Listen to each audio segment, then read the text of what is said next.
jewelry store manager started to notice that every month a pair of earrings went missing. The suspicion fell on the cashier. The first time it happened, she was forgiven. The second time, the sum was withdrawn from her salary. The third time, the manager fired her. But the theft happened for a fourth time. When it occurred once again, the manager decided to go through the security camera footage. Here are some of them, made in May, June, July, August, and September. Do you see anything suspicious?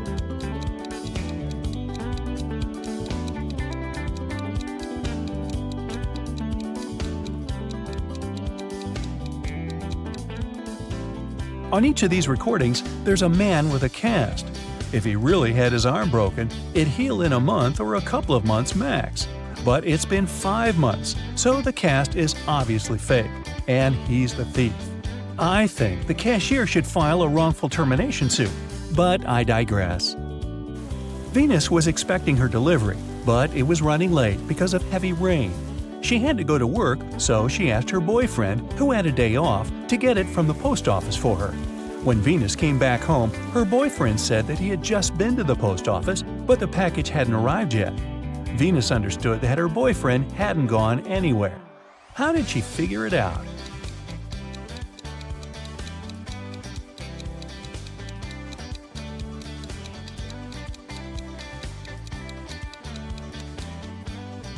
It's been raining all day, but the spot under the car is dry, which means no one's used the vehicle during the day. Dr. Roberts, one of the best surgeons in the country, came to his insurance company and said that he had been robbed right in the street. The assistant asked if Dr. Roberts remembered any specific details about the robber. The surgeon said that he couldn't recollect anything because the robber had been fast. Plus, since Dr. Roberts had extremely poor eyesight, he hadn't seen him clearly. The assistant refused to proceed and said that Dr. Roberts was lying and hadn't been robbed. Why didn't he believe Dr. Roberts?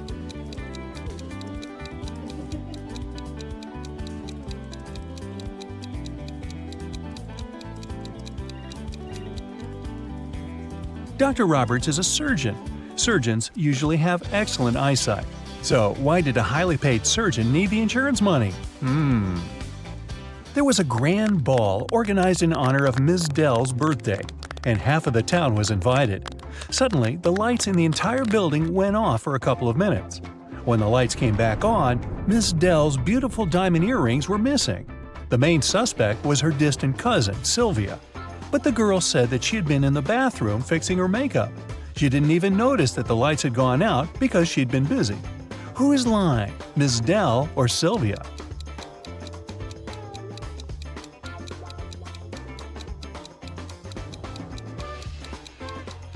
The lights went out in the entire building.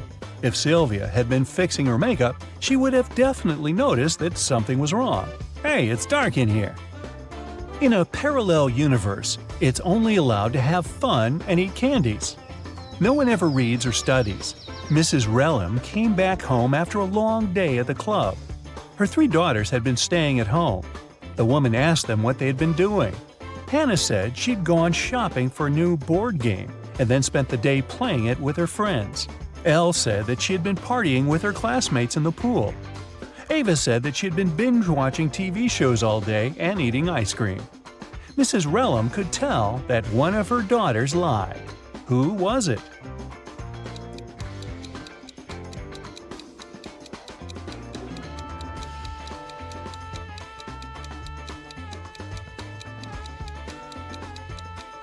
It was Hannah.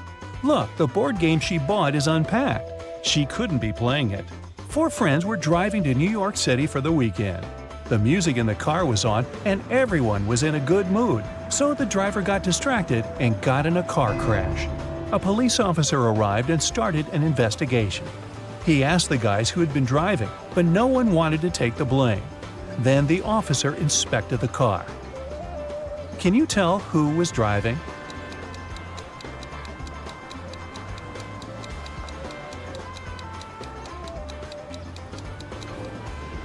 Look, there's a purse hanging on the driver's seat. It must belong to a girl. There's just one girl in the group, so she's likely to be the driver. Mrs. Miller came back home after work and asked what her daughters had been doing all day. They were all grounded and weren't allowed to leave the house or watch TV. Kaylee said that she had been doing housework and had just finished cooking pizza for dinner. Ellery said that she had been upstairs in her room reading. Lilith said that she'd spent the day cleaning her room. Who's lying?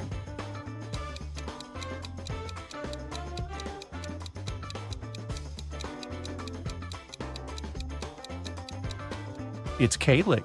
She said that she had made this pizza herself. But why is there a pizza box in the garbage?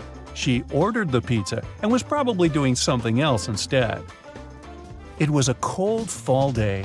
Mr. Jones was at home drinking tea and reading his newspaper. He also peeked out of the window from time to time. There, 4 teens, Mark, Davin, Bexley, and Penny, were having a picnic. Suddenly, a ball broke the window of his living room. The teens started to pack their things. They didn't want to confess who had done this. In the evening, Mr. Jones got a note, but inside there was just a question mark. Do you know who broke the window?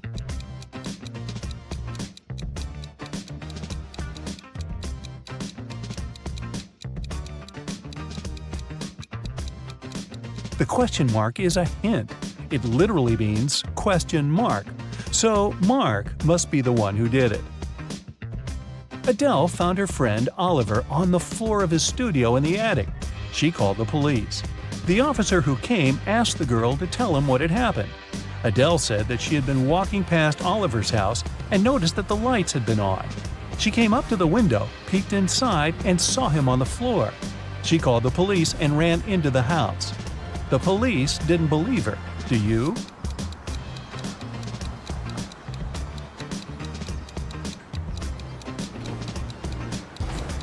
No, it doesn't sound right. The guy was in the attic. Adele couldn't possibly see him through the window, unless she was 20 feet tall. Detective Thomas went camping with his friends. At one point, he went to get some firewood. When he got back, he saw one of his friends, Alice, lying on the ground unconscious. There were 3 other people in the camp: Julie, Alice's friend, Mary, Alice's sister, and Adam, Alice's boyfriend. Thomas asked all of them to show him their belongings. Look at their stuff and try to figure out who has something to do with the state Alice is in.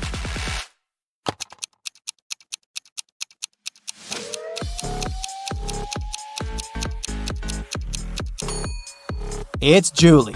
If you look attentively, you'll notice a picture of Adam among her things. She must have a crush on him. She likely hurt Alice out of jealousy.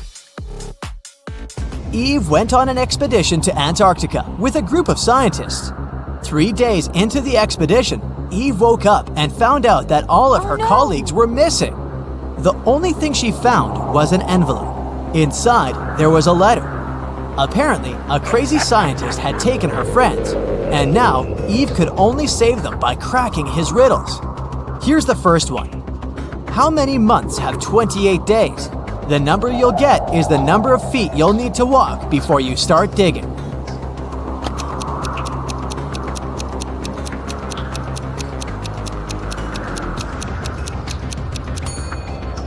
Eve knew the correct answer.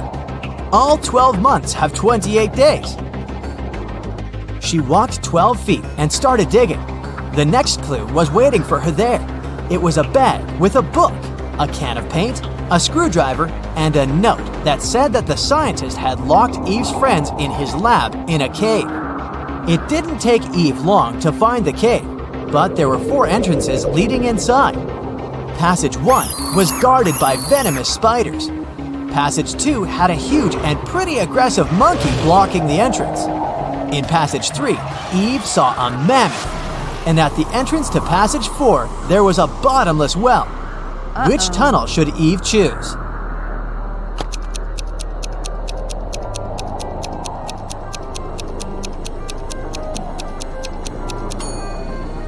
The third one.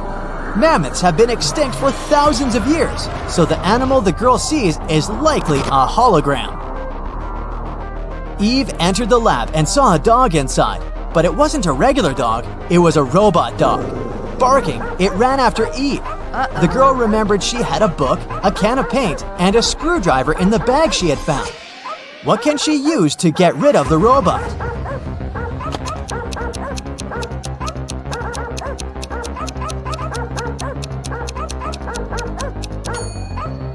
Eve should open the can with paint and throw it at the robot. Since the paint is liquid, it will likely cause the robo-dog to short-circuit. Eve breathed out in relief and started looking around. Suddenly, she saw a key on the floor. The girl picked it up and went to the next room. As soon as she walked in, the door closed behind her back, and a bizarre-sounding voice started to speak. In 15 minutes, toxic gas will fill the room. Oh, no. Your only chance to survive is to take the antidote before the gas is released. At this moment, Eve spotted a small box.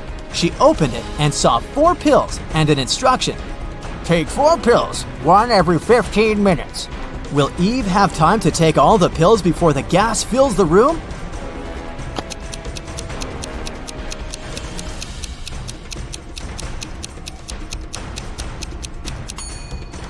Yes, absolutely.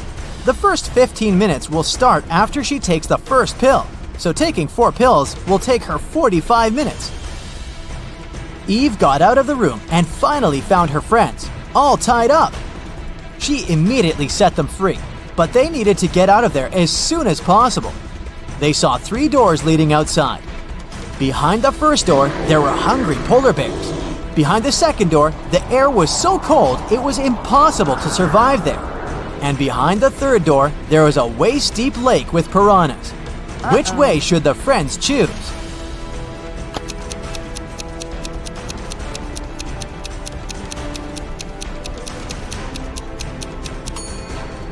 The third one. The lab is in an ice cave, remember? The water in the lake will be frozen. They will simply walk on the ice and get out of the cave. Freedom! Today, I'm going to test your attention. During the whole video, you should stay alert and keep your eyes wide open. Do you think you're ready? Yeah.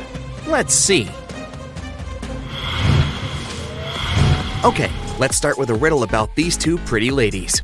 I've heard a rumor that one of them isn't as young as she appears. She is 100 years old. But which one?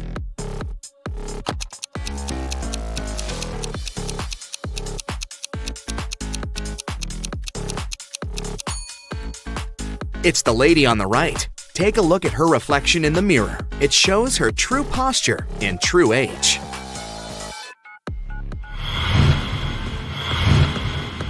Callie is spending her vacation in the Maldives. She can choose one of these 3 bungalows, but unfortunately, each road has some danger. The first road is on fire. The second road is swarming with venomous snakes. And toxic waste is spilled all over the third road. Which way should Callie choose?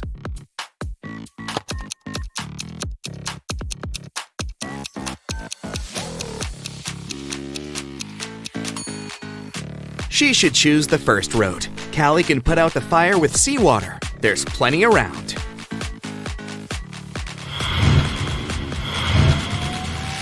Look, there are 2 couples. Both of them seem pretty ordinary, but that's just at first sight. In fact, one of them is from another world. Which one?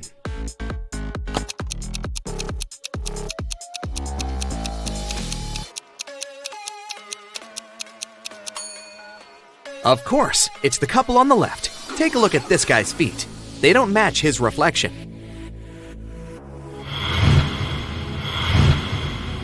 In a parallel universe, it was only allowed to have fun and eat candy. No one ever worked or studied. Mrs. Relum came back home after a long and fun day at a club. Her 3 daughters were supposed to have fun too. She asked them what they had been doing. Hannah said, "I've been watching Netflix all day." Elle said, "I went to a party." Ava said, "I had lunch with a bunch of girls." Still, Mrs. Relum could tell that one of her daughters lied and actually spent all day studying. Who was it?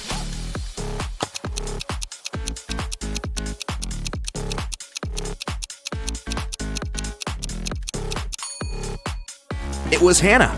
Look, there's an opened physics textbook and some notes under her bed.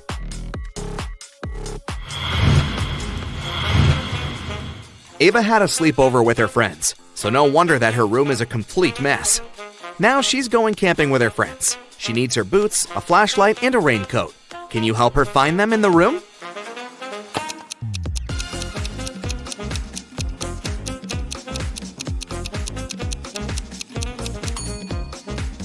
Yes, here they are. Great job.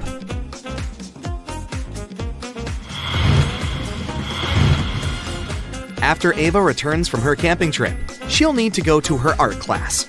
She needs her brushes, her paints, and a canvas. Can you help her find them?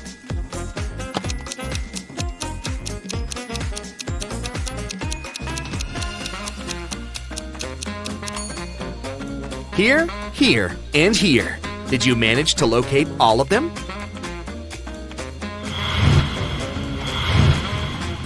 Elle is getting ready for a sleepover and can't find some things in her messy room too.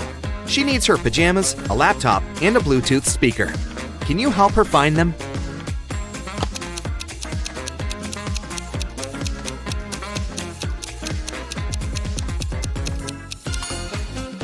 Here they are. Did you find them all?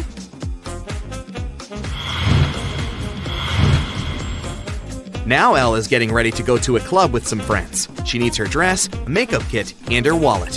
Where are they?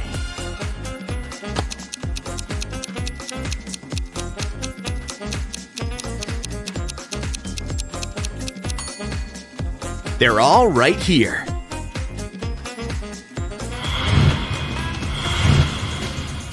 Okay, now I'll show you some photos. In each photo, there are hidden numbers from 1 to 9, except for 1. Your task is to find all numbers and identify which one is missing. Yeah. Here is the first one. Which number from 1 to 9 isn't in the photo?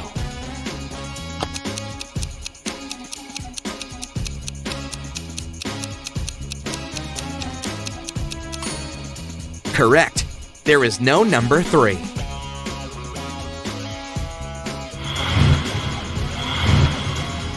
Okay, now something a bit harder.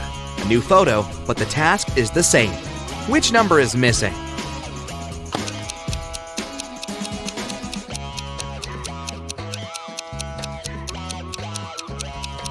Now, there's no number 7.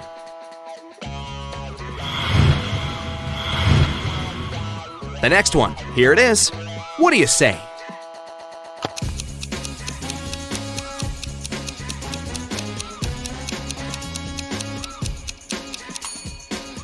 This time, it's 9 that's missing.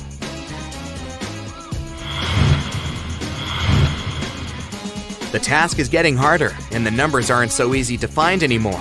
But I believe you can do it, so go ahead. What do you say this time?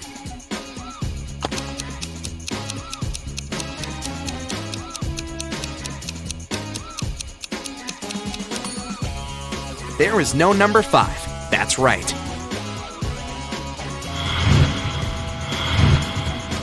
Okay, the last one. Concentrate and give me the right answer.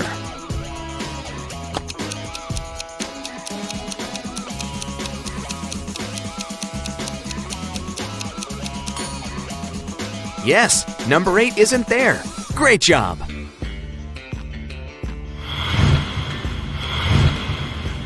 Alex is enjoying the sun in the backyard, and Meadow is mowing the lawn before joining him and drinking her milkshake. Which one of them is doing something stupid?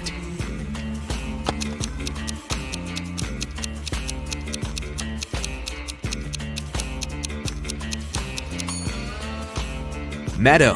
Her milkshake is standing in direct sunlight.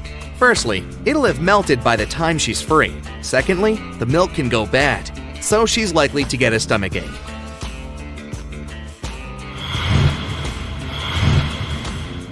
Thomas and Abigail are going on a date. Abigail arrived half an hour earlier and went book hunting to a nearby mall. Thomas is running late, so he's in a hurry. Who is doing something wrong?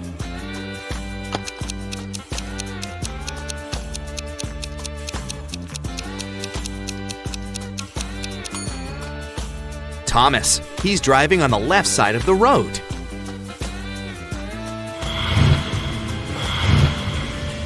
Ryan and Neva are camping. Ryan took a boat to cross the river, and Neva went to collect some sticks to make a fire. Who is in danger?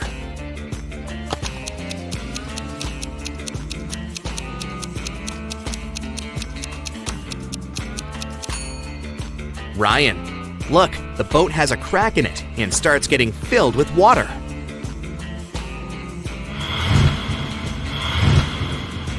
Asher and Haley are enjoying their vacations.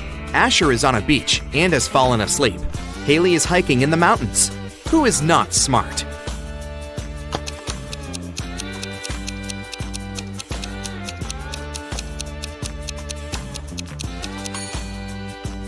Asher, the sun is high in the sky, so it's around midday. He has fallen asleep, so he'll get a sunburn. See? He's already pink.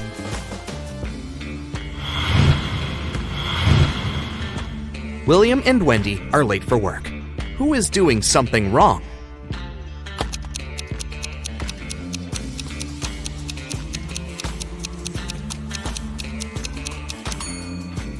William. He's driving way above the speed limit. Sam found his best friend, Wendy, unconscious in her kitchen and immediately called the police. Here's what he had told them when the police arrived. She had been out of the city for a work trip and had just returned home. I was walking past her house with my dog and saw that the light was on. I peeked through the window and saw her lying here in the kitchen. So I entered the house. I had the key. Sam was taken to the police station as a suspect. Why?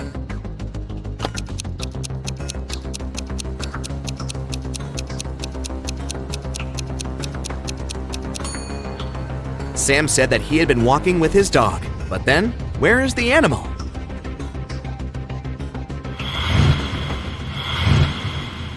Aurora was spending her summer in the countryside. She loved taking long trips to the local forest alone. During one of her walks, she came across a huge mansion. It was obvious that no one lived there, so she entered it. It was dusty inside, but very beautiful, so she took some pictures and left. When Aurora came back home, she scrolled through her photos to pick the best of them to post on her social media. When she saw one of the photos, she got chills. Take a good look at the photo. Can you see what scared her so much?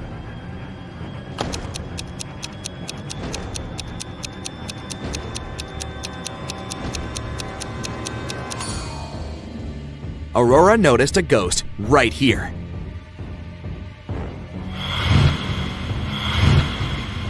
So the mansion is haunted. Aurora looked through her other photos and saw more ghosts. But how many? Help her count them. Here's the next photo. How many ghosts can you find?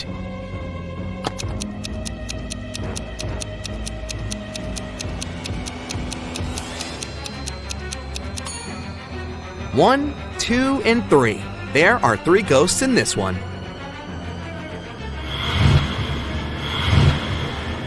The next picture.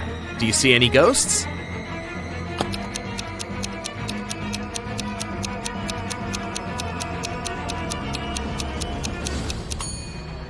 There are just 2 ghosts here, but they are very well hidden. Have you found both? And the last photo. How many ghosts can you find?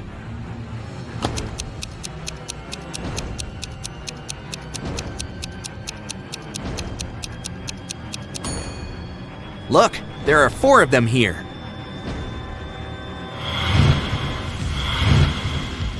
Mr. Johnson got in a car accident and spent a month in the hospital. He had amnesia and forgot some things. He didn't have any family. A month later, he finally returned home. He found his street, but then he realized he didn't remember which of the 2 houses was actually his house. Can you guess which house belongs to him?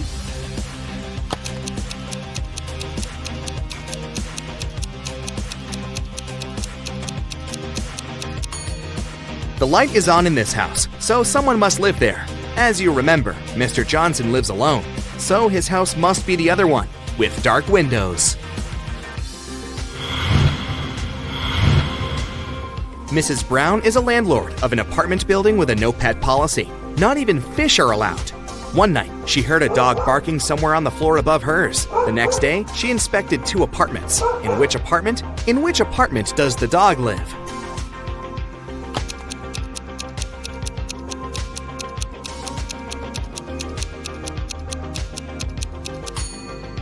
It must be this one. Even though there's no dog in sight, the carpet is covered in dog hairs.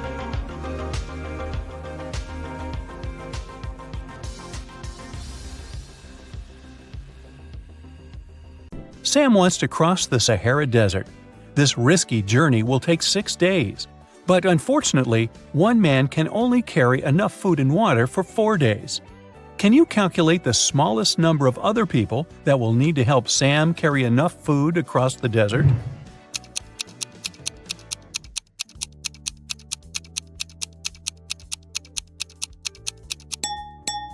2 people. Let's suppose that Sam's brothers, Alex and Bob, agree to help him out. Never mind that Bob always lies. By the end of the first day, they'll have enough food for 9 days, 4 plus 4 plus 1.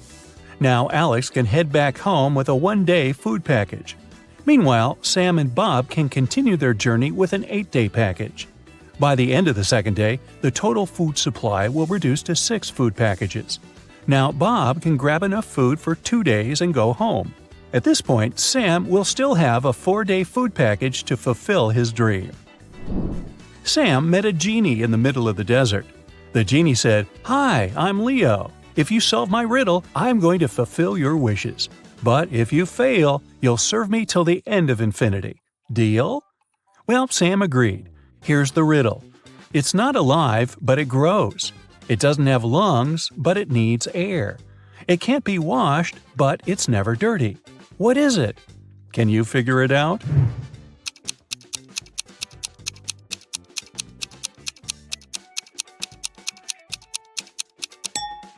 The correct answer is fire. First of all, Sam asked the genie for some cash. 9 rare and priceless gold coins appeared in front of the guy. Leo gave Sam balance scales and said, "These coins look absolutely identical, but one of them is fake. The fake coin is lighter than the rest. What's the smallest number of weightings you'll need to find the fake coin?"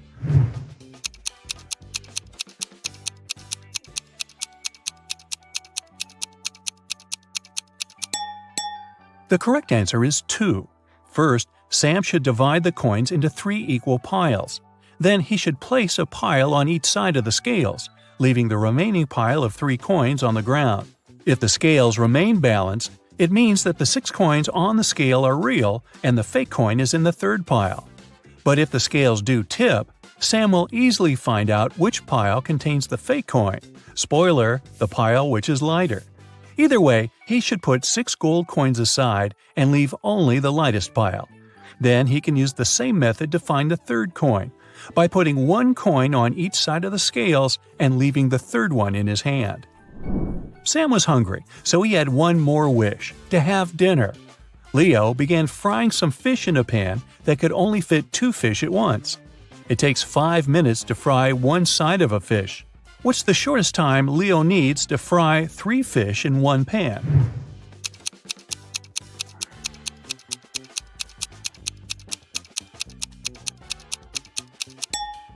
"15 minutes.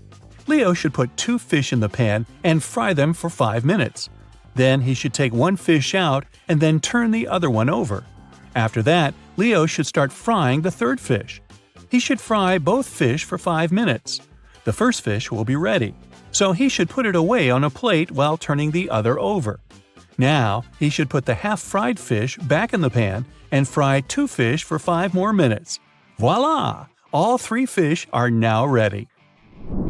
Sam left the desert and decided to stay in this little village to get some rest.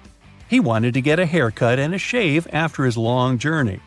There were only 2 barber shops in this village. In the first shop, the barber was handsome with a neat haircut. He was well dressed, and the place looked tidy and clean. Meanwhile, the barber from the second shop was shabbily dressed. His hair was cut in a weird way, and his clothes had stains from last night's dinner. His place didn't look clean at all. Which barber shop should Sam go to, and why?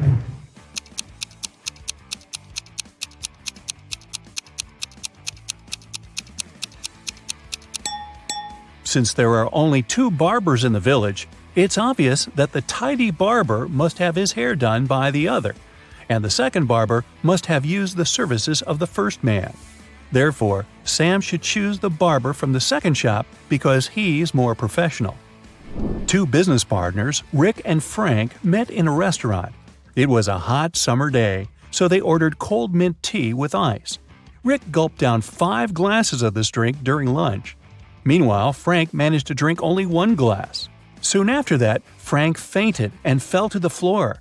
Doctors diagnosed severe poisoning, but Rick was feeling completely fine. The police found out that both glasses contained poison. How did Rick, who had drunk 5 glasses of this tea, avoid any consequences?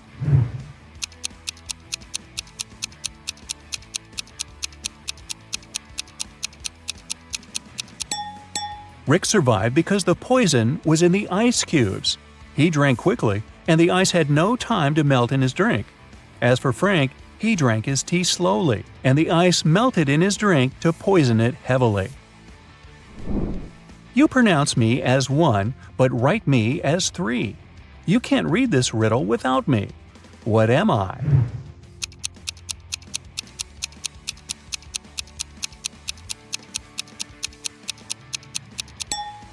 The correct answer is I. Bob bought a parrot from a pet shop and put it in a beautiful silver cage. The seller warned Bob that this parrot could give birth every 2 months, and it can deliver up to 5 babies at a time.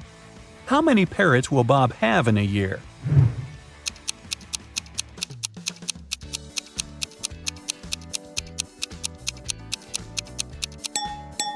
Just 1, because he only bought 1 bird, not 2. I'm always trapped in my glass cage. I'm usually found at the bottom of the cage. If I climb higher, I get hotter. If I climb down, I get cooler. What am I?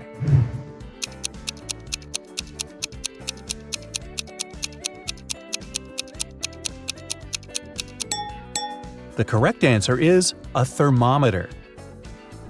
A father is locked up in jail. His wife has gone bankrupt. Their son has to sell his hotel in order to gain some money. Yet their daughter doesn't care and is happy. How can someone be so heartless?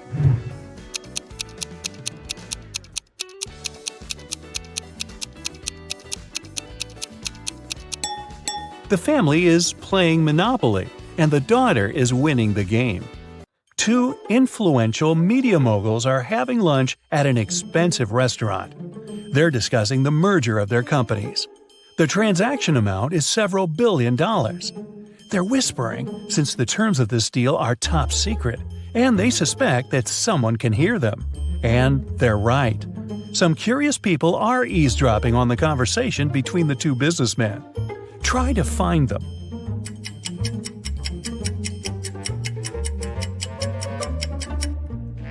The girl at the next table is reading a newspaper that is turned upside down. She's obvious trying to overhear what the billionaires are talking about. This guy over there is listening to music, but the headphone wire is not connected to anything. Another girl is sitting at the table in the corner with a cocktail. But instead of an umbrella, there's an antenna in her glass. She's recording the conversation. "Where are my employees?" a boss shouts. He's furious because 3 people haven't come to the office. He calls each of them to find out the reason. All 3 tell him they got ill. The boss doesn't believe them, so they have to arrive at the office. Mary is wearing a warm jacket, hat, and scarf. She sneezes, coughs, and looks sick. Lori is walking on crutches. Her leg is in a cast. Sometime later, Michael appears. He's got a hand injury, and now he can't type. The boss is sure that one of them is faking. Who is it?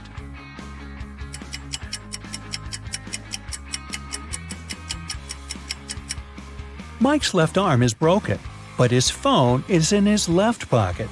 He must have used his broken arm to put it there, which means he's pretending. Apparently, he just didn't want to come to work. Jerry's walking through the woods. He's cold, hungry, and lost. The guy takes a few steps and stops because he hears something. He goes toward the source of the sound and finds a large clearing. There are 3 houses. Which one should Jerry enter?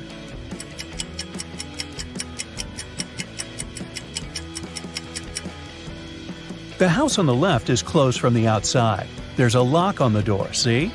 The house on the right seems safe, but look at these footprints leading to the door. These are wolf paw prints. Jerry should choose the house in the middle. A wanderer has been walking through the desert for several hours. He doesn't have any water left and he's losing strength. He climbs a low hill and sees 3 lakes. They're far from one another and only one of them is real. Help the wanderer distinguish the reality from a mirage.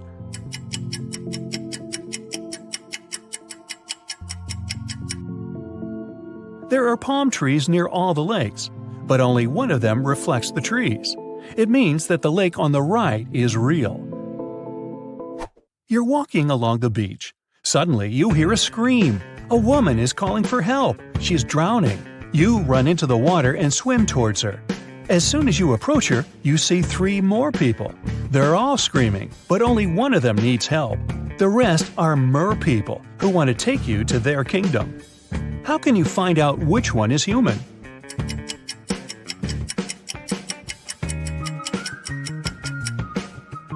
Dive under the water to see who has a fishtail. Richard likes abandoned buildings and old castles. Today he's going to check a huge house that belonged to a vampire a long time ago. Well, that's what the legends say. Richard certainly doesn't believe this. He takes his camera and sets off.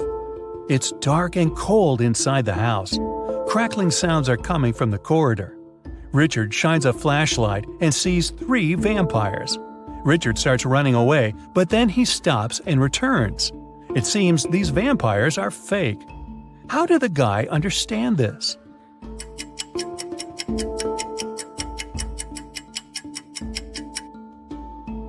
There's a mirror on the ceiling above the first vampire, and he gets reflected there. The second vampire has no fangs, and the third one, he seems to be real. Run! Now Richard wants to visit an abandoned hospital. There are rumors that werewolves live there. Richard is sure it's a myth. He's walking around dark hospital wards all night, but finds nothing. He's about to leave, but 4 men block the exit. They are howling and growling.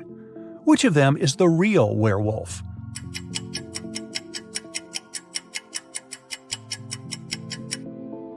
No one. The full moon is shining through the windows, but these people haven't turned into monsters. But still, Richard runs away. It seems these guys are really crazy. A rich man comes to an exhibition of modern art.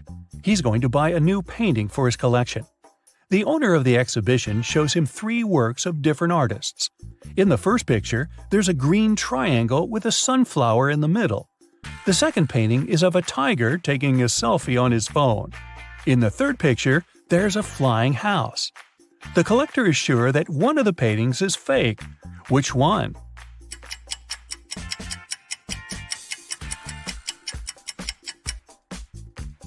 Each canvas has the artist's signature and the date when it was created. The painting with the tiger is dated 1957. There were no mobile phones and selfies at that time. This picture is fake. Martin's nervous because today is his first DJ performance at an electronic music festival. He goes on the stage. The crowd is cheering. Martin puts on his headphones and turns on the first track. Music is playing, but people aren't dancing. Why?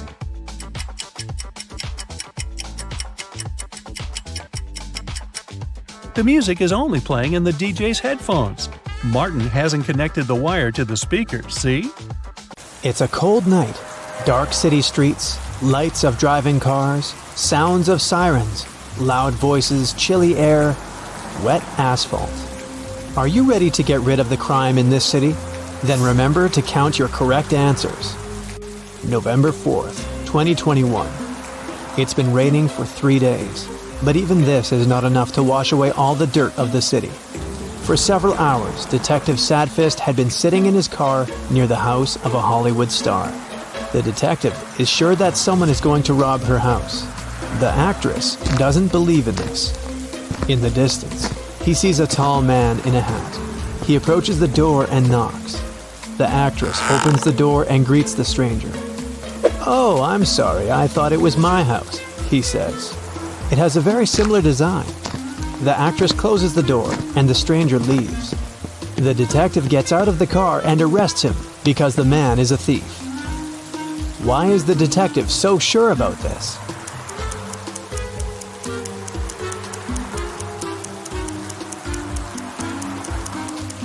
If the stranger had really thought it was his house, he wouldn't have knocked on the door. He'd have tried to open it with a key. The detective takes the thief to the station. The rain is finally over. It promises to be a long night, so the detective goes to buy a coffee. At this moment, the radio reports an arson to the south of the central square. No time for coffee. Sadfist hits the gas pedal and drives to the place. He notices the flames from afar. 2 houses are burning. The detective notices several more police cars. A police officer tells him that one house belongs to a rich businessman. There's a lot of money inside.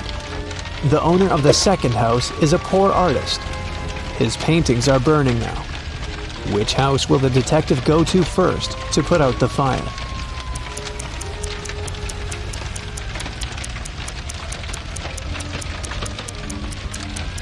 He's not a firefighter, so he won't approach either house. After watching the flames for a while, Detective Sadfist gets into his car and realizes he can't take it anymore. He needs some sleep. He doesn't want to go home because his house reminds him of her, and he doesn't need those memories at the moment. He decides to rent a hotel room. The detective asks the hotel administrator to wake him up at 7 a.m. Of course, the man says, but don't forget to call me first. Then I'll come to wake you up. One call will be enough. What does the detective need to do to make the lazy guy wake him up?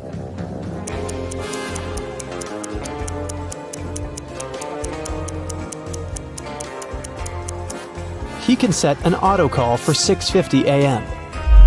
The detective enters the room and falls on the bed. At this moment, the door starts opening slowly. The faces of people he has thrown into jail appear out of the darkness. The detective sits up on the bed and the door slams shut. At first, Sadfist doesn't understand what just happened, but then he lets out a sigh of relief. It was just a nightmare. How has he figured it out?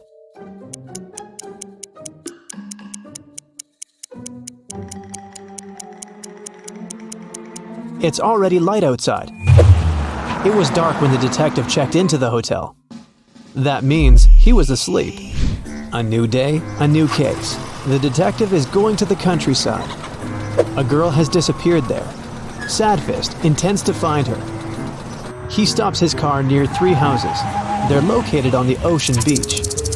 3 roads lead to the houses. Sharp rocks and shards of glass cover the first road. The second road is swarming with snakes. Lava is boiling on the third road. Which path should the detective choose?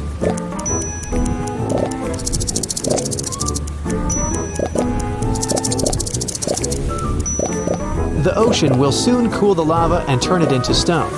The detective follows the third path. He enters the house and finds the missing girl there. She confesses that she stayed late at a party, and her mother was so worried that she called the police.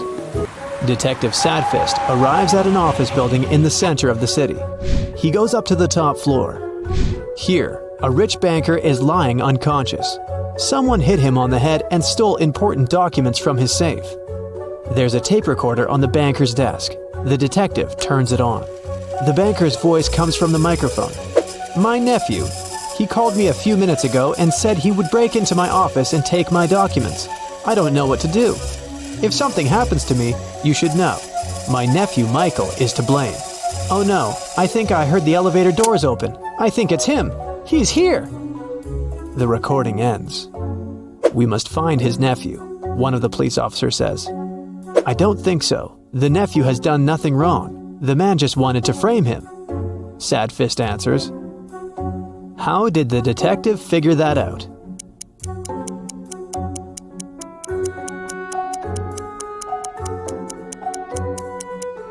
Someone rewound the tape in the recorder to the very beginning. It's unlikely that the nephew did it. He'd get rid of the recorder. The detective leaves the office, gets into the elevator, and meets an old concierge. They go down very slowly. The concierge looks attentively at the buttons. The detective asks him what's the matter. The concierge answers that 5 people live on the 35th floor.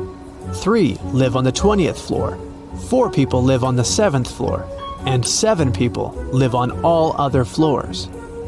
The building has 40 floors in total. The concierge asks, which elevator button is pressed most often? What do you think?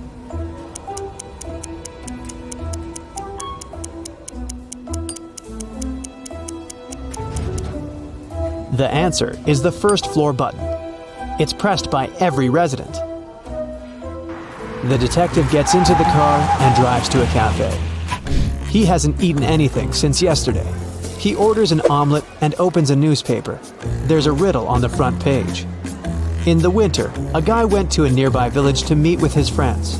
He knew he needed to go through a forest, a small field, then a forest again, and only after that would he reach his goal. The guy started his journey. He went through the forest, the field, another forest. But then, he saw a big river. How can he cross it? The detective grins because he knows the answer. And what about you?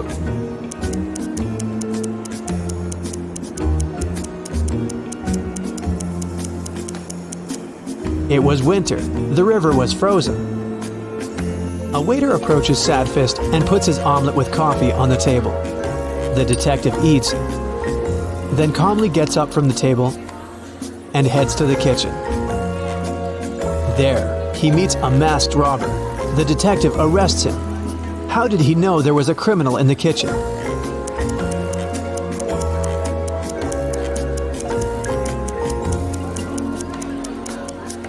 Rob in kitchen was written on the coffee mug. The robber is detained by other police officers, and Sadfist goes back to his car. He has a new case. He arrives at an antique store. Some swindler has deceived the store owner and sold him a fake coin.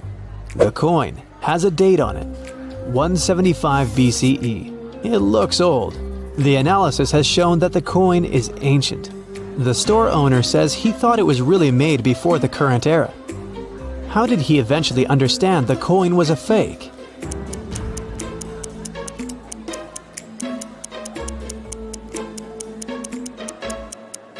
People who lived before our era couldn't write BCE on their coins.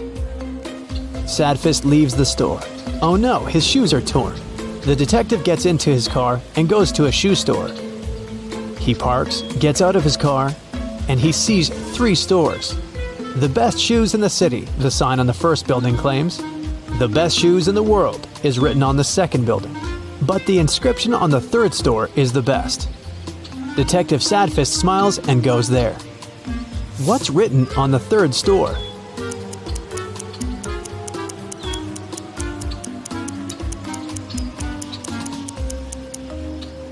The best shoes on the street.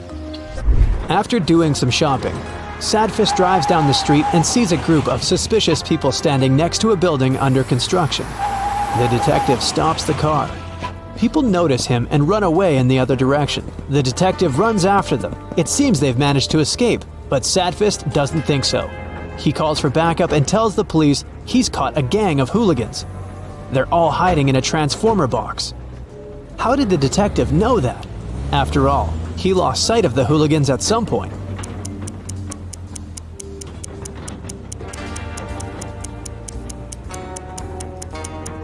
The hooligans ran on uncured concrete and left footprints leading to the transformer box. Oh no! Now, Sadfist's new shoes are stained with wet concrete. The detective gets into the car and goes to the laundry. There he meets the owner, who finds out about another crime. The owner claims that someone has taken a huge amount of money from his safe. But the detective realizes that there was no thief. The owner stole the money himself to get compensation from the insurance company. Sadfist has noticed this laundry gets robbed too often, but the owner hasn't changed the locks or strengthened security yet. But how can the detective prove the money hasn't been stolen?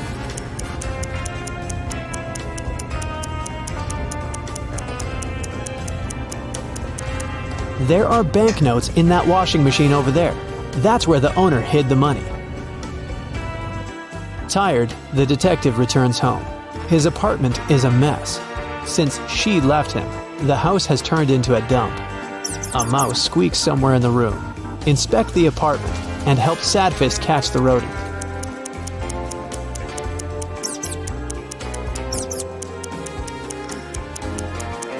See that box with a hole? It looks like the mouse has chewed through it. Sadfist catches the tiny animal, but does nothing to it. He decides it will be his pet. The detective's mood is as bad as it always is, but maybe checking your score will cheer him up. 0 to 3 points. Detective Sadfist has only gotten sadder because you haven't helped him much in his investigation. 4 to 7 points.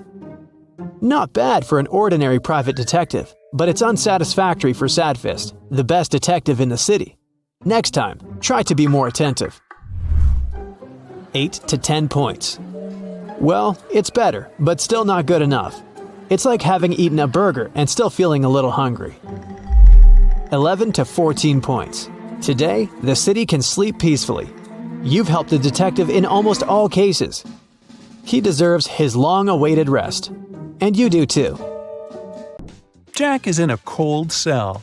There's only bare ground under his feet. In the cell, there's one window, but it's impossible to escape through because it's located too high. There are no stairs and no chairs, just a shovel. Jack has no water and no food. He needs to get out of there in 2 days. But he can't dig a tunnel since the walls are too thick and go deep underground. Jack will get exhausted long before he digs his way to freedom. So, how can he escape?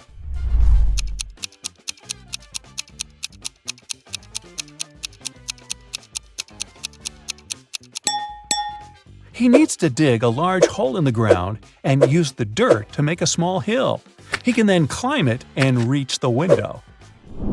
Marty walks around an IT university building. 3 people are following him and discussing something. Marty enters the Hall of Holograms. People walk inside too. Marty sits down on a chair. As for the 3 people, they go on the stage, still talking. Some of them are holograms. But who?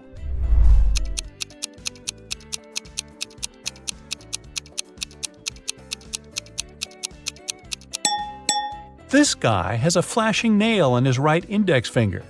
This girl has 2 left hands. The girl in the middle is slightly transparent. They all seem to be holograms. But wait a minute. Take a look at Marty. He's sitting on a chair, but his body isn't touching the surface of the seat. He's not real either. It's early morning. Sam leaves the house and goes to the lake. The sun hasn't risen yet. The water is crystal clear. Frogs are croaking in the distance. Sam takes several photos of nature and one selfie. He posts the pictures and writes this caption: "I've had a great run. There is nothing better than a morning workout, my dear followers. Have a great day." After that, the guy returns home and goes back to bed. He sleeps until lunch and then takes his phone and sees hundreds of comments. "Ha ha ha, I wish I had such a run." Dude, why do you deceive us like that? Here it is, a real day of the champion. Obviously, people have found out that Sam didn't run in the morning. But how?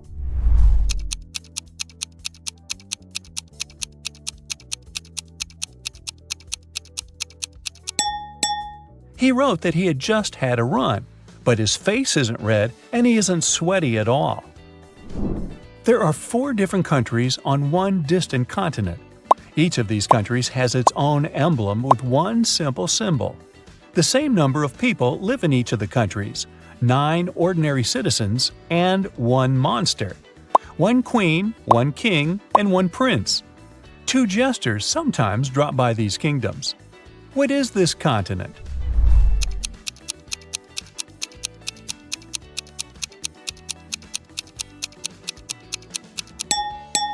It's a deck of cards. It contains 9 regular cards: Ace, Queen, King, Jack, and Joker.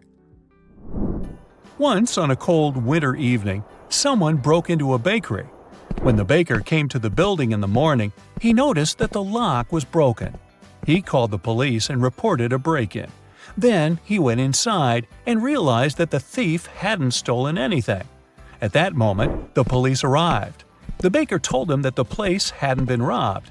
But a police officer inspected the room and declared that someone had still broken the law. What happened there?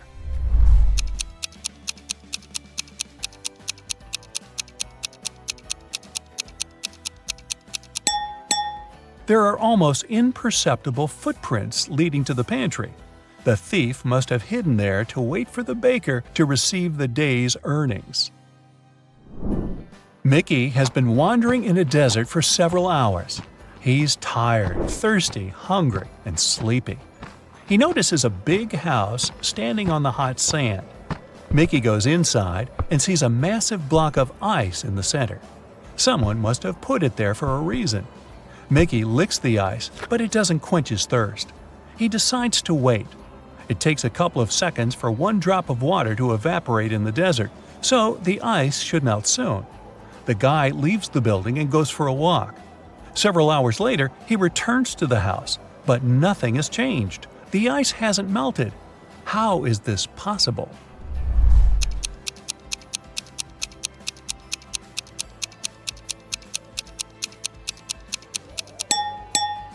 There are air conditioners on the ceiling. They keep the temperature in the room low and prevent the ice from melting. Florence, Anya, and Margot are walking along the beach, telling one another about the past week. All the girls look wealthy and successful, but several people are taking photos of them. It means that at least one of these girls is a celebrity. But who?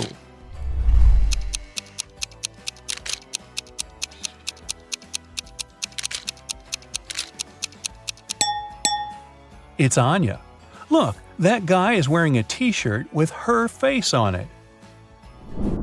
Marcus is leaving a large shopping mall.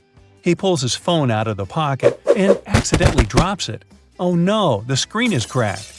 Marcus gets into a taxi and goes to a phone repair service.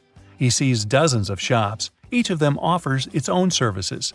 Battery replacement, the best service in the city. Let's fix your microphone, and dozens of others. Help Marcus choose where to go.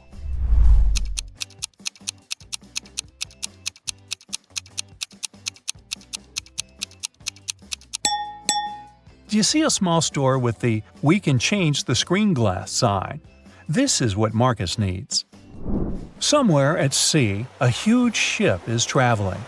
People on the deck are having fun, speaking, drinking cocktails, eating delicious food, enjoying beautiful seascapes. This is a passenger liner. It doesn't have any secret mission. The passengers are ordinary people with ordinary jobs. They discuss the weather, new theater plays, music, books, and travel destinations. They all seem to be intelligent and educated. The strange thing is that no one takes any photos and posts them on the internet. Okay, the internet may not be working so far from the shore, but why don't they take selfies?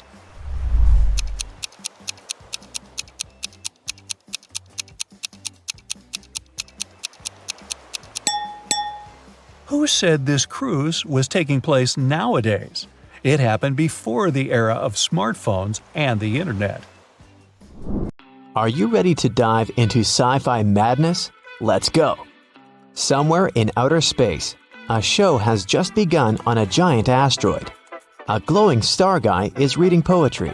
His viewers are little stone people. The artist is saying beautiful words with passion. He puts his heart and soul into the performance. He's finishing. A shining tear is rolling down his cheek. He bows to the audience, but no one is clapping. In fact, they don't react at all. Why?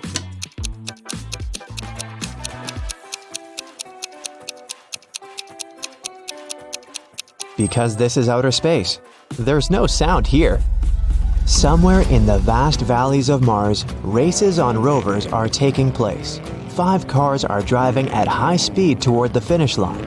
3 racers soon leave the others behind, but only one of them will be the winner. Take a look at the dashboard of each of the drivers. Try to figure out who will be the first to come to the finish line.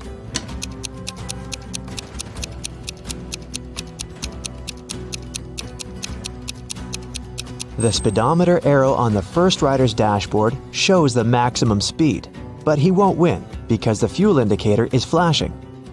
The second racer seems to be fine, but look at the mirror. No one is reflected there. The car is moving without a driver. The third driver will win. Each of these 3 friends is going on a journey. They have already packed their suitcases and filled the tanks of their spaceships. This guy says he wants to visit Neptune. That girl is going to check on her friends who live on Mars. This man is flying to Venus. Which of them is lying?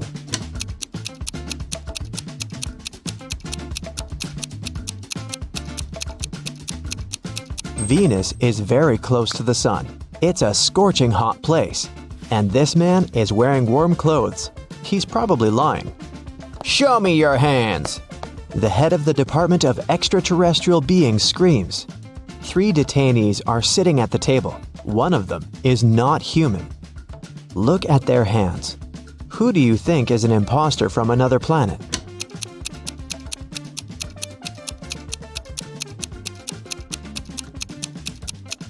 Yeah, this guy has 6 fingers, but there are people on Earth who have such hands. Look at this girl. She has shining green eyes. Apparently, she's not from our planet. 3 wanderers are walking on the dark side of the moon. They're tired and lost. Fortunately, a rescue spaceship spots them. The travelers beg to take them on board, but there is only one seat. The first wanderer carries a heavy box with meteorite rocks. He's tired and can no longer walk with this load. The second guy carries nothing, but he looks sick. The third wanderer says he's exhausted because he's extremely thirsty. He hasn't drank for 2 days. Who really needs help?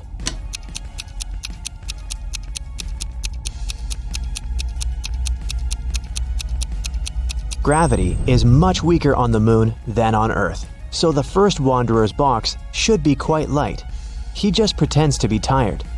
The third wanderer has a chance to get some water. Do you see a small rescue station in the distance? H2O is written on it, so he can find water there. But the second wanderer really needs help. The indicator on his spacesuit signals a low oxygen level. The inhabitants of Planet Quest love adventures. Their favorite place is a dangerous park on a desert planet near a black hole.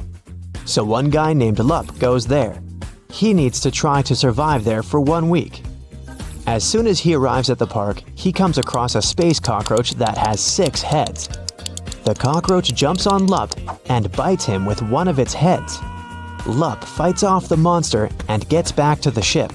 The bite is venomous, but fortunately, Lup has an antidote. First, he needs to drink 1 pill that contains medicine, and after that, a catalyst that activates the cure. Then, Lup needs to repeat it 2 hours later. But the problem is the pills with the medicine and catalyst look similar, and Lup has mixed them in his pocket. He can't take 4 tablets at once because it's dangerous, so how can he separate them?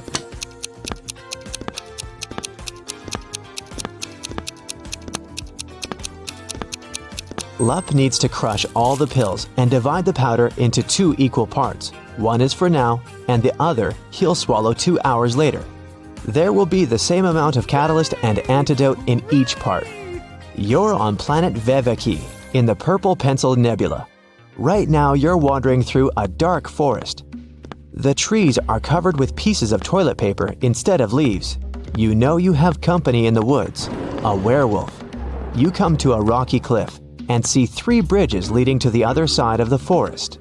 There are people on every bridge. Which one is the werewolf?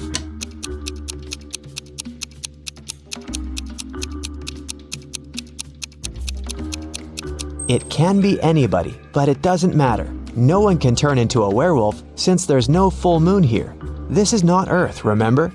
A dwarf planet illuminates the sky. Welcome to the moon again. Right now, you witness the most incredible jumping competition. Thanks to the weak gravity on Earth's natural satellite, athletes can jump really high. But which of them will jump the highest? The participants put on their spacesuits and walk out of the atmospheric station. They seem to be ready. 3, 2, 1, jump! And we see the winner. She's jumped much higher than her opponents. But wait, there's something wrong here. This participant is not worthy of the title of the winner. She cheated.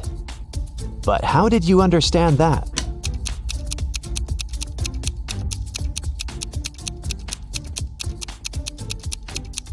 It's a hologram. All the participants left footprints on the ground after jumping and landing. But this girl has left no traces, which means she's not real. On the shore of Molten Gum, far away from the village of Talking Stones, there's a big house. This building is different from all others in this neighborhood since it exists in two-dimensional space.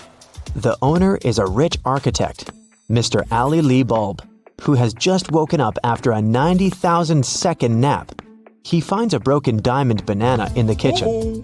Mr. Ali Lee Bulb gets angry and calls everyone who was in the house while he was sleeping. He's going to find out who broke his amazing piece of jewelry. Big closed eye, cardboard giraffe with glasses, and three-headed pelican come into the living room. Tell me who broke the banana.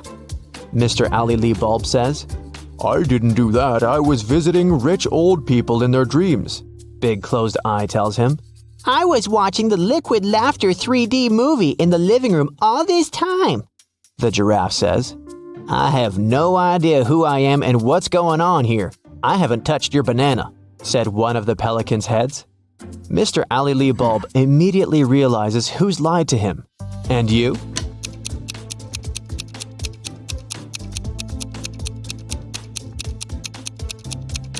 It's Cardboard Giraffe. He couldn't watch a 3D movie since the house only exists in two dimensions. It happened on a dark night on a purple planet. A fluffy snake crawled into the house where a purple guy was sleeping. It bit him, and the purple guy decided to go to a hospital. He told the doctor everything. She looked at the guy attentively and told him the snake hadn't been venomous. How did she know that?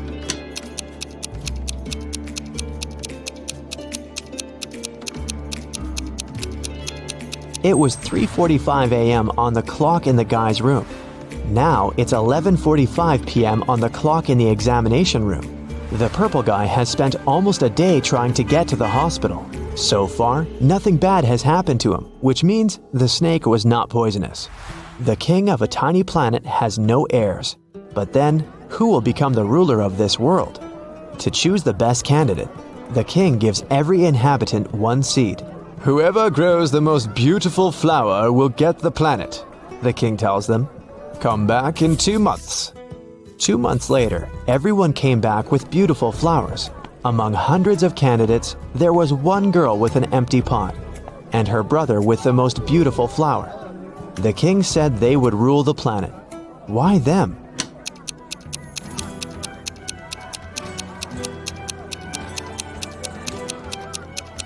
All the seeds were fake, and the girl didn't want to deceive the king by replacing the seed. Meanwhile, her brother put a lot of effort into growing the most beautiful plant to achieve his goal. Rain falls upward in this world, cars move backward, broken glass repairs itself, pens erase words from paper, chickens hide back in the egg at the end of their life. So you get it, time runs backward here. But something is wrong in this world. What is it? Try to look beyond the picture you've just seen before answering.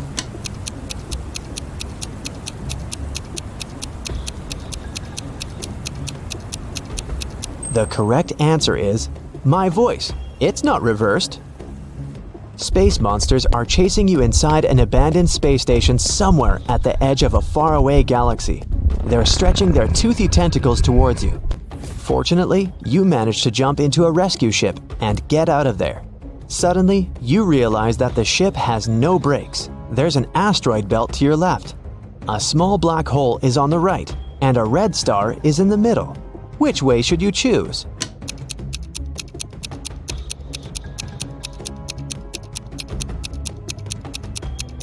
None of these. Don't forget that you can also fly up or down. You're in outer space.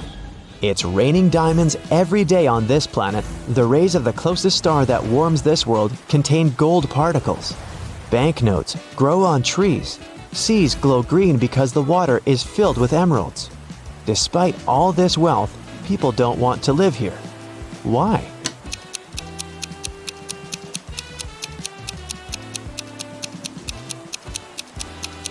Gold particles in the air can damage human lungs within seconds. Money trees don't produce oxygen, and there are no fish in the water because of the emeralds. People simply can't exist there. Neil was one of the best watchmakers in town. He got a call from the police station one day, asking him for help to solve a crime. 2 burglars were caught robbing shops in town. Amongst the things they stole, there were 2 watches. One of the burglars claimed that the watch they stole was a fake, so the police contacted Neil to see if that was really true. Take a look at both watches. Can you help Neil figure out which one is fake and which one is real?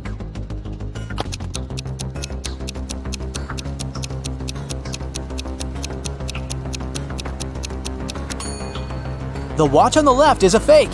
If you look closely, you'll see that the miniature arm is too long, so it can't pass around the entire clock when it moves.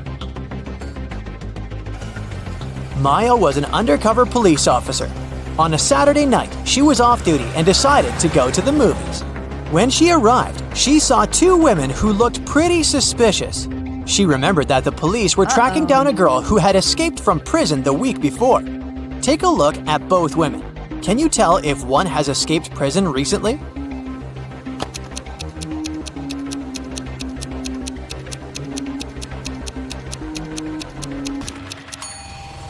It's the lady on the left. Her prison uniform is peeking through her coat. I mean, she should have at least changed clothes by now, right? Beth arrived at school and one of her best friends showed her a picture. She told Beth that if she got the answer correctly, she would get a week's supply of free chocolate. The friend said that one of the people in the picture wasn't human. Can you help Beth figure out the answer?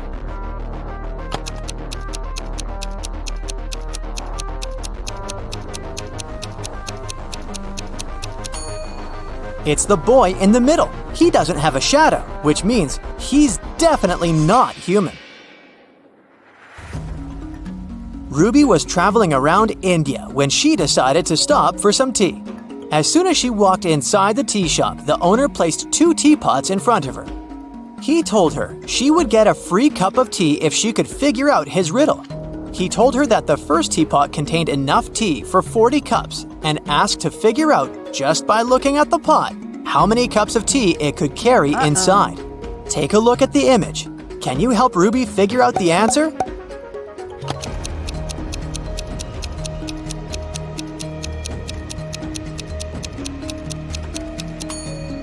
This is a tricky one. Probably the second teapot can only carry around 20 cups of tea. If you look closely, you'll see that the outlets of the first teapot is located in the middle of the pot. But the outlet of the second pot is located right at the bottom, so even if the pot is taller, it can't hold more water than the first one. After water hits the level of the outlet, it'll just start overflowing. Mary was walking in an enchanted forest when she met Randy, a magical unicorn. Mary asked the unicorn for some information, but he refused to talk to her unless she solved one of his riddles. He was a trickster and liked confusing people with his riddles. He told Mary that in a nearby field there were tigers and sheep. Usually one tiger could catch 3 sheep in 3 minutes. So he asked her how long it would take for 100 tigers to catch 100 sheep. Can you help Mary figure out the answer?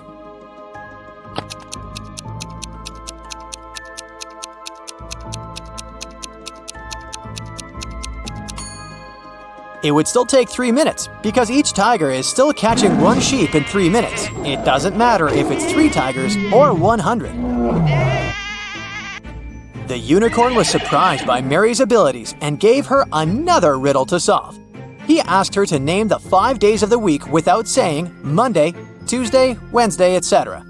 She also couldn't say whether it was the first day of the week or the last. What do you think Mary answered here?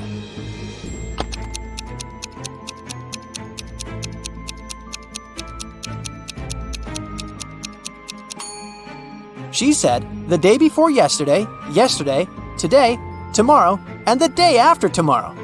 Clever girl, huh? Brianna was traveling on business, and her company put her in one of the best hotels in town.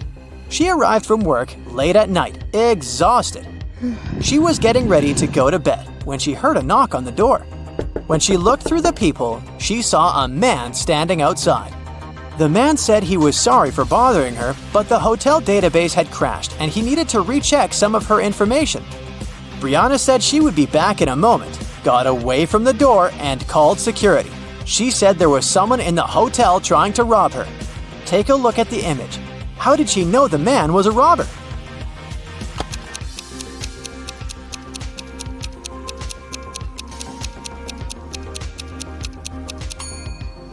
Look at the man's name tag. It's a female name. He is surely not the real hotel manager. Luca decided to throw a party for his best friends. He invited over 20 people to the party, but he only bought 9 candies. He told his friends he would leave the candies inside a pretty little box, and they could each get 1 candy. 9 people took 9 candies, but 1 candy was still in the box. How could that be possible?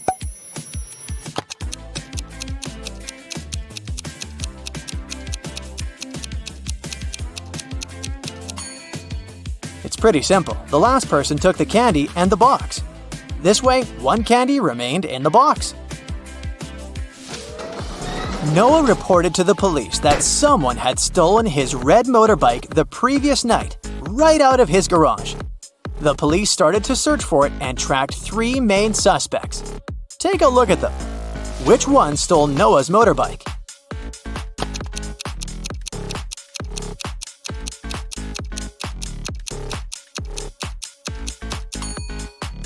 It's this guy on the right. Look closely. His motorbike is painted, but the paint is dripping and one can spot the old red color. He must have stolen it and painted it in a different color so as not to attract any attention. But you caught him.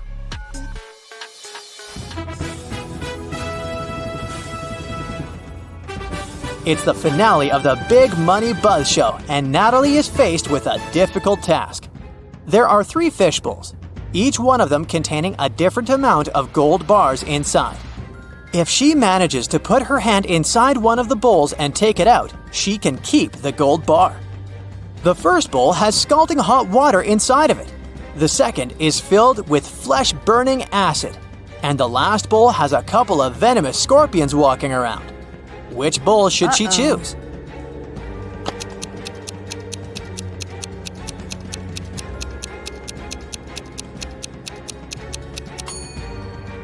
Natalie should just wait until the water cools down and grab the gold bar from the first bowl. Smart, huh? Bobby was blindfolded and put into a shaky van. When he woke up, he was alone in a dark, empty room. There was nobody there, but there were 3 envelopes on the floor. A post-it on top of the envelope said, "Each envelope contains a red capsule and 2 statements. In one of these envelopes, both statements are false. In another envelope, both statements are true. You have to choose the correct capsule to get out of this alive." He opened the first envelope, saw a capsule and the message, 1. Don't eat this candy. 2. Take the candy from the second envelope. On the second envelope, the note said, 1. Don't take the candy from the first envelope. 2. Take the candy from the third envelope. And the last envelope said, 1. Don't eat this candy. 2. Take the candy from the first envelope. Which capsule should Bobby take?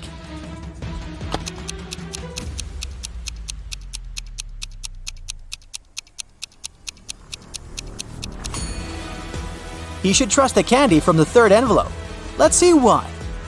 The first message of the first envelope is true, while the second is false. Both messages from the second envelope are true. This leaves us with 2 false statements on the third envelope. The manager of a gift shop got a call from the police station.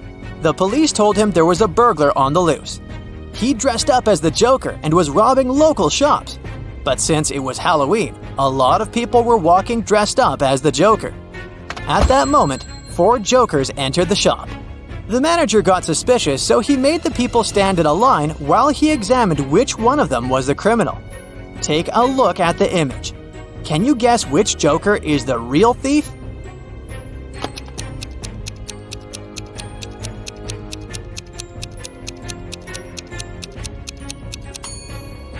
The thief is the second Joker on the left. Take a look at his shoes. They're much bigger than the other shoes. He must be hiding something inside of it.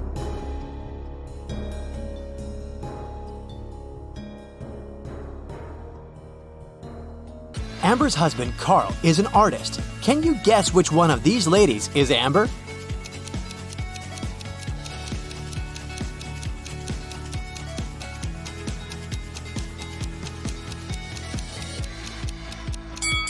It's the lady in the middle. She has the same paint stains on her clothes as Carl has on his jeans.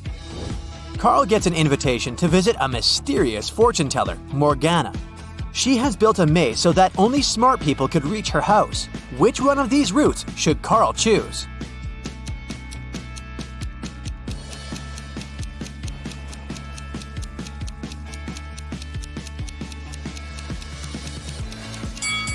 Only the first path will take him to the final destination. Morgana treats Carl with a welcome drink. Only one of these 3 drinks is safe. Can you guess which one?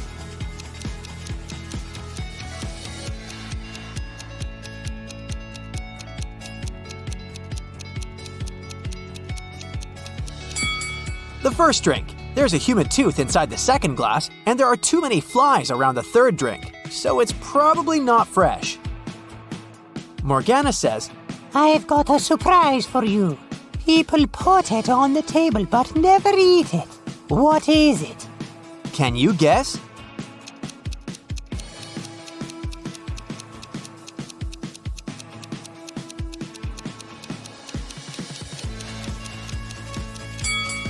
The correct answer is a pack of cards. Carl gets his brand new pack of cards. Morgana offers him a mind game.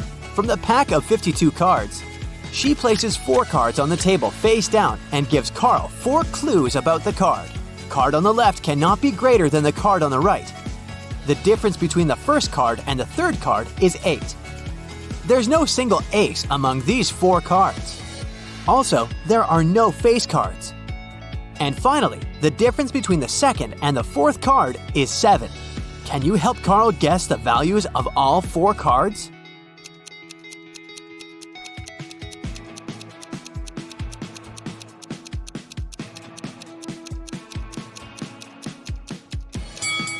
Alright, let's put everything on the table.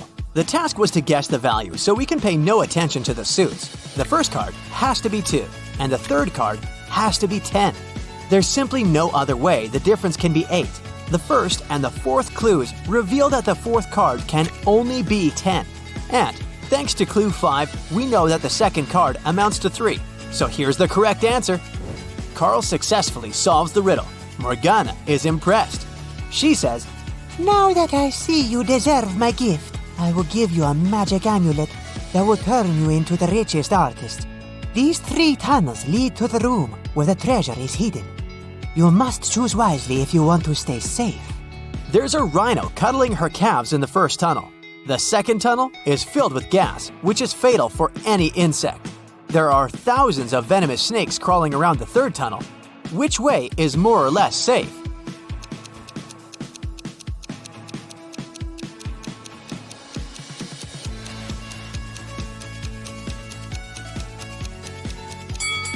The second one.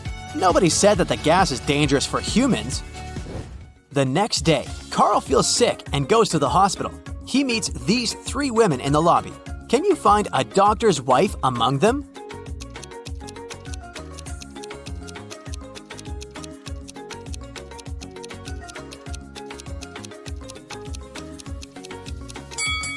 Take a look at the poster. This doctor is a dentist. The first lady is his patient.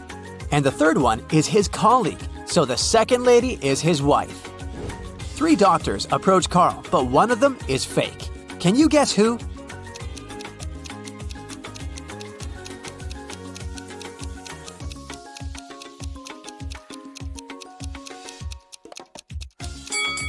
Take a look at this guy's badge. There's a female picture and a name on it, so he's probably an imposter. The doctor invites Carl to his lab. Can you help him find these 3 items?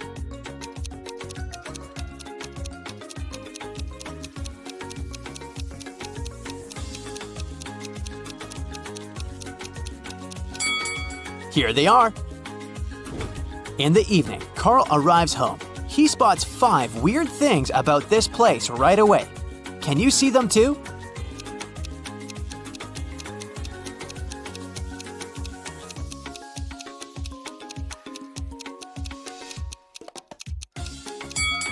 The house number is hanging upside down. This raccoon is talking on a cell phone. The bicycle is moving without a rider. This lantern doesn't have a lamppost and floats in the air by itself. And finally, these flowers in the garden are blooming in the middle of winter. Carl enters his house. Surprise! His friends prepared a secret party for his birthday. Everything goes well, but suddenly the lights turn off for 30 seconds. When the power is back again, Carl sees that someone has sneaked his lucky amulet from his neck. He questions 3 suspects. Rick says, "I was cooking snacks in the kitchen. The light turned off so suddenly." Bella says, "I was in the middle of a chess game when the power turned off." And Ren says, "I've been dancing in the living room for the last 30 minutes, and the dark didn't stop me." Who's lying?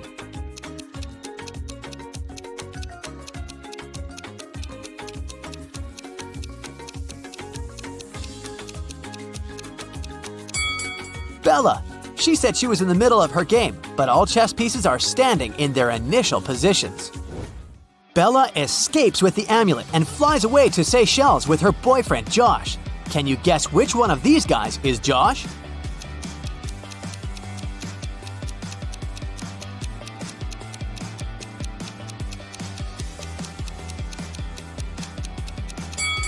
The second guy. He's lying on her beach raft. Bella is watching a boxing match on TV. It's a friendly match between 2 heavyweights, which consists of 12 rounds. But it was finished after the 7th round because the boxer knocked out the other one. But during the match, no man threw even a single punch. How can this be possible?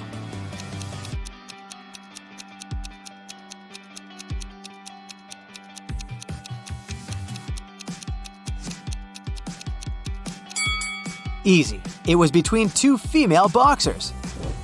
In the hotel, Bella has only 3 neighbors on her floor. One of them is turning into a zombie. Can you guess who?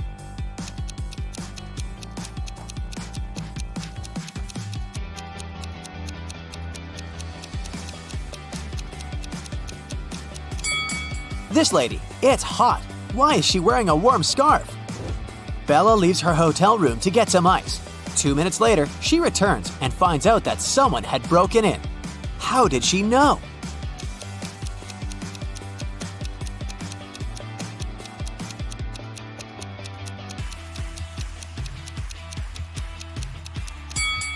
When she was leaving, the balcony door was opened and now it's locked. It was Carl who robbed Bella. He just took back his amulet and ran away to the roof. Unfortunately, now he's trapped on the roof of the hotel building. It's 200 feet high. There's a hook on the roof and another hook 100 feet down from it.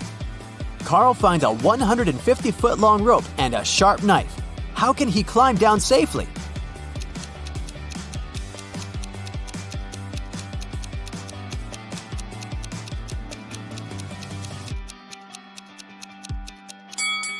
Carl should cut the rope into 2 parts, 50 and 100 feet. Then make a knot at the end of the shorter rope and put the longer one through it. Then he should slide down the ropes and untie the longer rope to be able to use it again with the second hook. Carl uses his lucky amulet and his art becomes super famous. One day, he receives a phone call from the police. They arrested a group of criminals who tried to sell illegal copies of Carl's artwork. They confiscated 3 paintings. Carl said that one of them is original. Can you guess which one?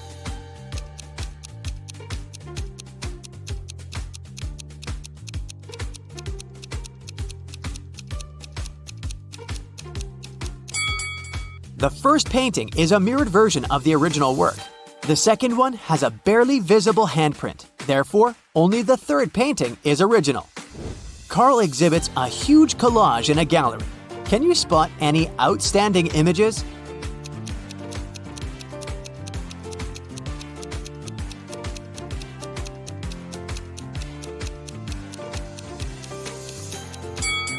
This guy over here. Carl goes to the gym for a morning workout. He sees something weird and freaks out. Can you spot what's wrong?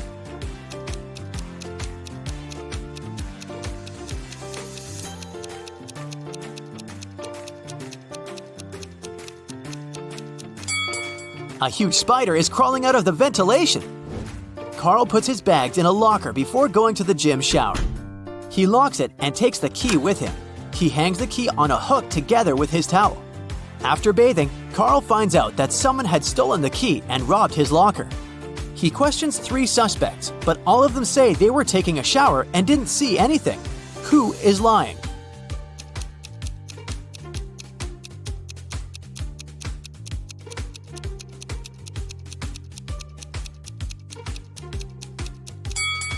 The third guy. Take a look at his feet. They're too dirty for a man who has just taken a shower. After they answered the riddle correctly, a door appeared in front of them. They got into the next room, which was a library. 3 books fell from a bookcase in front of their feet. Then they heard the butler's voice echoing.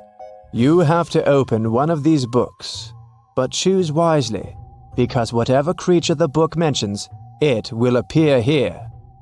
If Gemma and Andy opened the first book, a venomous basilisk would come out. If they opened the second book, a giant piranha monster with razor-sharp teeth would appear in the library. If they opened the third book, a fire-breathing dragon would charge at them. Which book should they choose?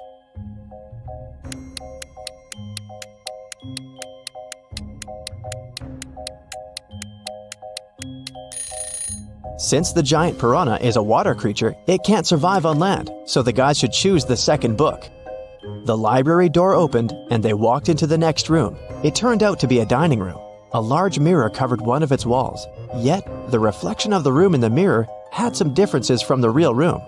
Can you spot them?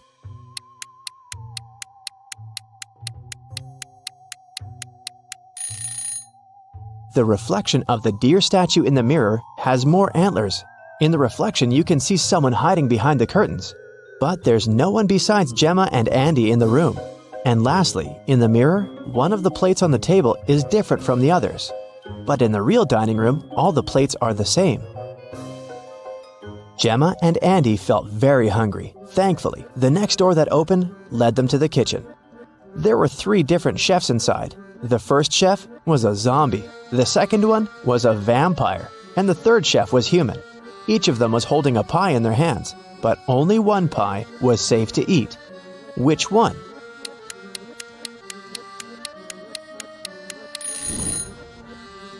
Do you see the bugs coming out of the zombie chef's pie? Yikes! The pie that the human chef is holding is glowing in a weird way. Looks dangerous to me. So, they should choose the vampire chef's pie.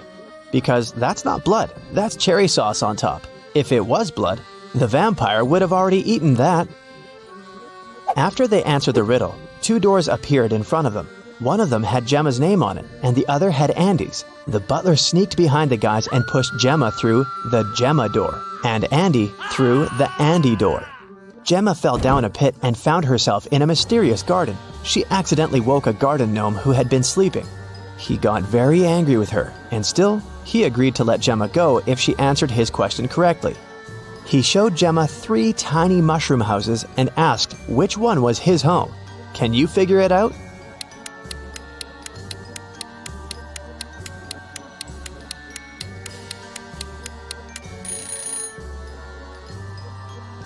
Do you see the flower on the gnome's hat? The door handle of the second mushroom house handle is the same flower, so that must be his home.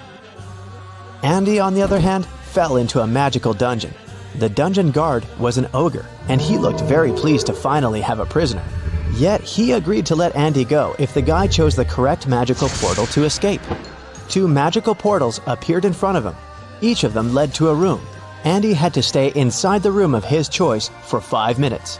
The first room was full of poisonous gas that would knock him out in 4 minutes, and the second room was filled with water. If Andy opted for this room, he would have to be chained to the floor with the water rising really fast. In which room can the guy survive? Andy should choose the first room. He should take a breath and try not to breathe for a minute. After that, he'll have to wait for 4 minutes for the door to open, and then he can escape. Both Gemma and Andy were magically transported to the hallway after having answered their riddles correctly. They were happy to be together again. At the end of the hallway, there was a door, and in front of the door, a witch stood. She placed 3 long magic wands on the table in front of her and said, You do not need to do anything to one of these wands. One you must break in half. And one needs to be even shorter than that half. The witch added that they could only answer once. And if their answer was wrong, she wouldn't open the door. So, can you tell which wand should be the longest, which one they need to break into half, and which one needs to be the shortest?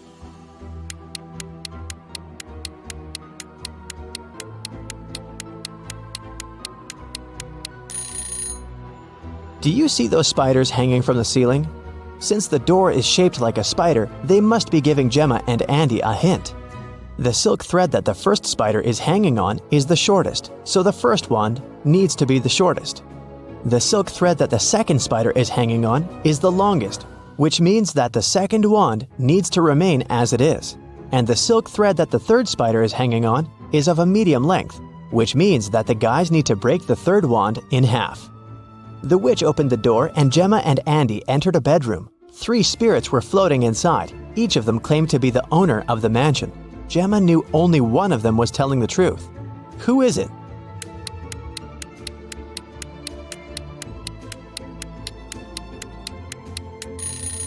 The spirit of the elderly lady is telling the truth. Why? Let's rewind a bit. Did you notice the portraits hanging on the walls in the hallway? There's a portrait of this very lady. That can only mean she used to be one of the owners of the mansion. The next stop was a living room. When they walked in, Andy saw something weird. What was it?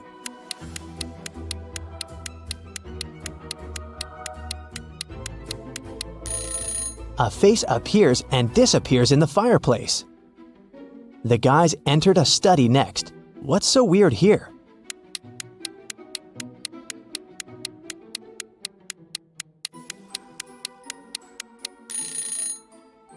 The fingers of this medieval knight's armor are tapping on the sword. The next room was a guest bedroom. What's weird here?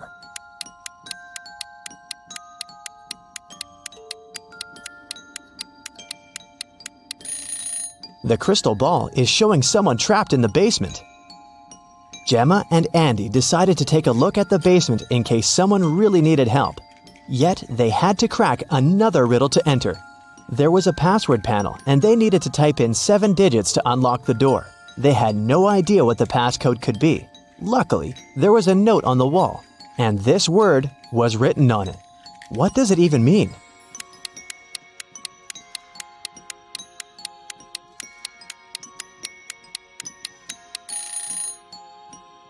Turn the note upside down. What do you see now? The letters look like numbers, right? So the passcode is 1837837.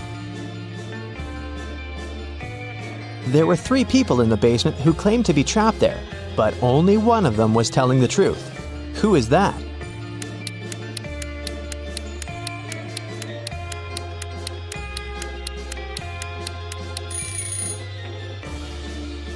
Do you see the stitches on the elbows of this lady? She's a creepy rag doll, so she's lying. And this man has claws instead of fingers. He must be a shapeshifter or something. Then it must be this guy who's telling the truth, so Gemma and Andy took him with them. After the guys answered every riddle in every room correctly, the butler appeared again. "Thank you, travelers, now you're free to go, but this you must know. All of us in this house are cursed. Answer this one last riddle for the curse to be reversed. Once we are finally free, we'll help you with your car too. You'll see. There are 9 people in front of you. One of them is a monster who cursed us. Tell us who." This guy has 2 horns that are hiding in his hair. He is not a human. He's a monster. There's a beautiful garden maze on Fiona's land. She teleported Betty to the center of the maze and gave her this map. Betty must find a black cat. Otherwise, she's gonna stay in this trap forever. Can you help Betty out?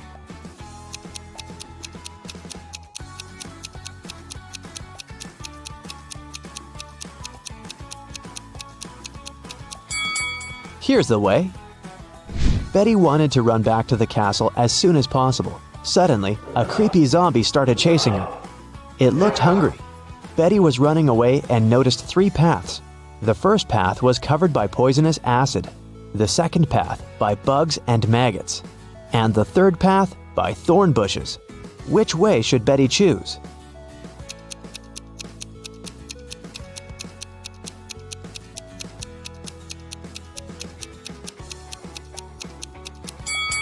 Betty should choose the second path. Bugs and maggots are gross, but they're harmless. Fiona asked Betty to serve dinner for a witch party in her castle. Can you count how many witches have arrived at this event?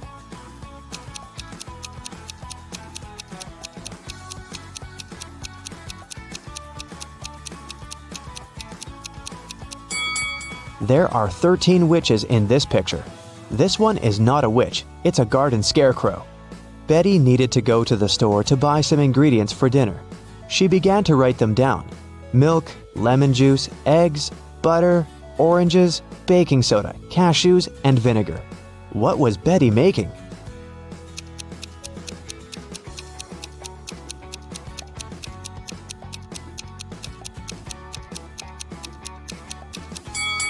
Have you guessed? Betty was making a shopping list. Betty served the witches the first meal. Can you guess what exactly?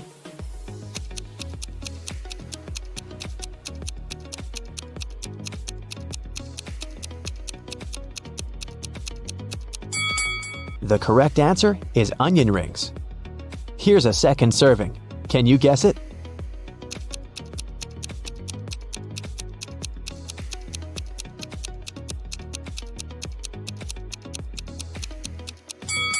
It's blueberry. What about this dish? What do you say?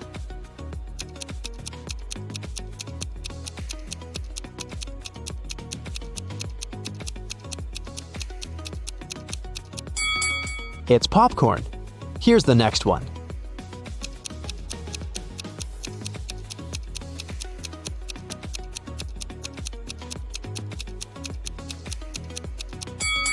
Did you get it right? It's a strawberry milkshake. Fiona asked Betty to bring dried flowers to cook a love potion. Fiona stores all ingredients in her warehouse, but as soon as Betty entered the warehouse, the door locked behind her back. Betty searched this area and found some old furniture and an antique mirror. Suddenly, she noticed 3 doors, but there was a dangerous monster behind each door. The first monster can turn any living being into stone. The second one is very angry and strong. And the third monster has venomous teeth.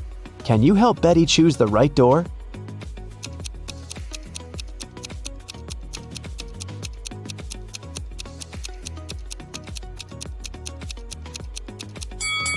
Betty should open the first door and show the mirror to the monster so that it would turn into stone. Then she can escape through the first door. Betty took her phone and ran into the forest. It was pretty dark and scary. Betty stepped on a wasp's nest. Wasps were everywhere. What should Betty do? Wave her arms to scare the wasps? Run away as fast as she can? Or walk away slowly? What do you think?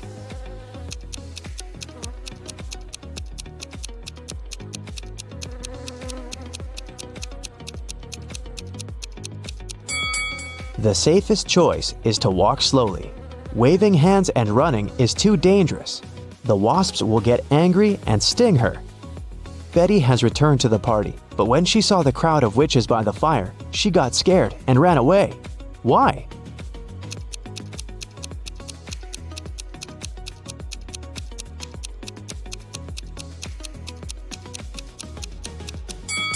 This lady by the fire is a ghost. See, she doesn't have any feet and levitates. Betty decided to hide in the castle. She wanted to call the police, but she couldn't find her phone. Betty questioned 3 witches. Georgina said, How dare you? I use telepathy. Phones and gadgets are for losers. Lillian said, I was outdoors singing with other witches. I didn't see or hear anything weird. and Nina said, I don't need to steal honey. I can manifest any amount of money anytime. Who's lying?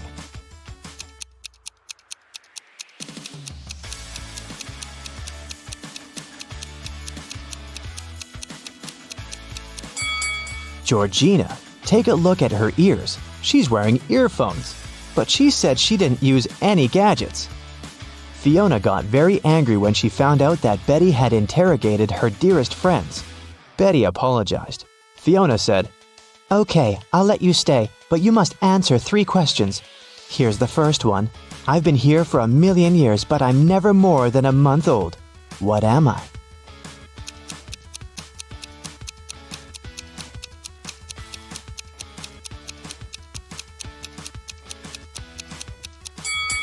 Have you guessed it? The correct answer is the moon. Here's Fiona's second question. I build castles and I tear down mountains. I make some people blind, but I help others see. What am I?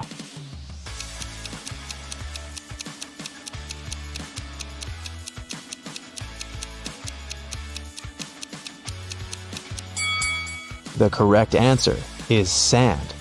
And the third question is, I can be long or I can be short. I can be bought or I can be grown.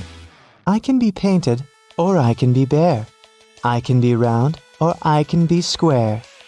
What am I?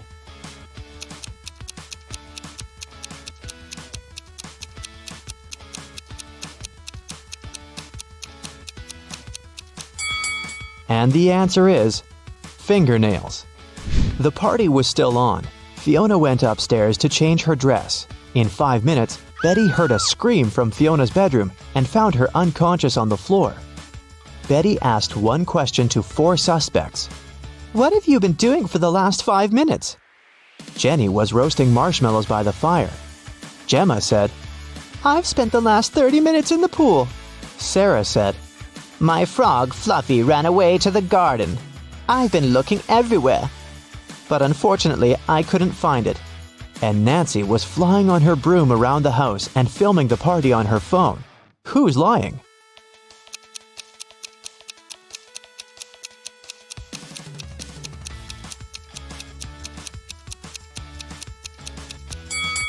Sarah. Her frog is sitting in her pocket. Suddenly, someone turned the lights off. Betty woke up in jail. She found this clue on the floor. It said, Explain this code and you'll be free. Can you help Betty?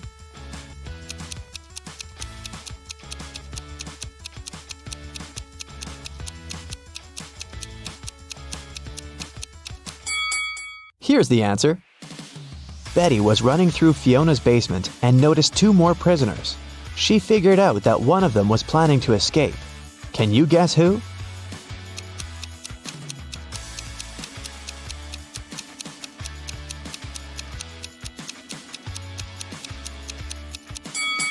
The first prisoner. There's a hole behind the toilet that he started digging. Adam is a famous opera singer. He's going to perform for the king and queen for 7 days in a row. In return for his work, they should pay him 1/7 of a gold bar per day. Adam doesn't accept prepayments. He requires a daily payment, which is 1/7 of a gold bar. What's the fewest number of cuts they should make to be able to pay Adam each day?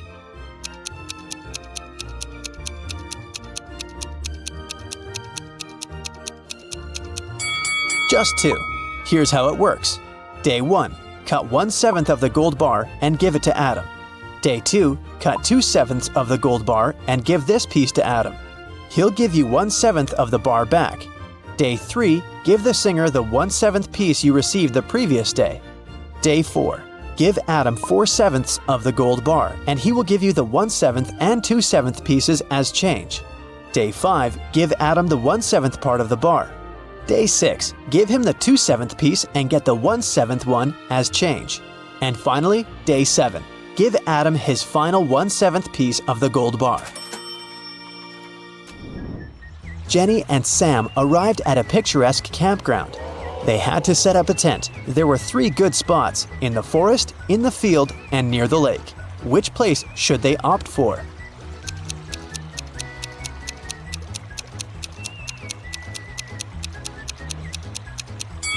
The best option is to choose the field. Wild animals live in the forest. As for the lake, look, a zombie is hiding in the bushes over there.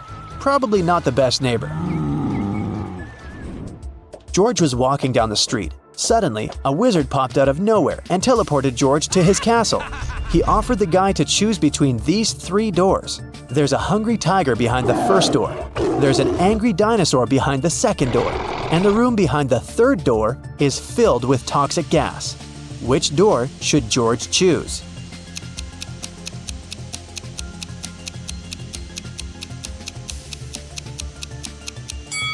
The second one. Dinosaurs went extinct millions of years ago.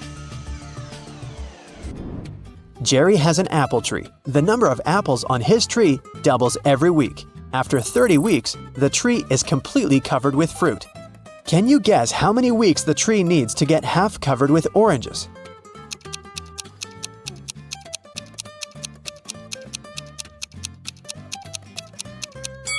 Oranges don't grow on apple trees, but if I asked you about apples, the answer would be 29 weeks. Because, as we know, the number of apples doubles every week. In the ocean, there's an island. On the island, there's a house. In the middle of the house, there's a glass of water. Inside the glass of water, there's a coin. What's in the middle of the ocean?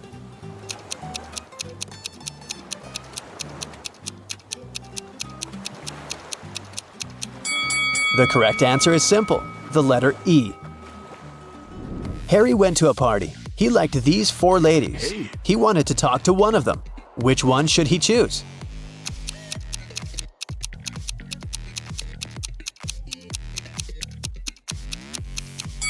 Take a look at the first lady's hand. She's a zombie.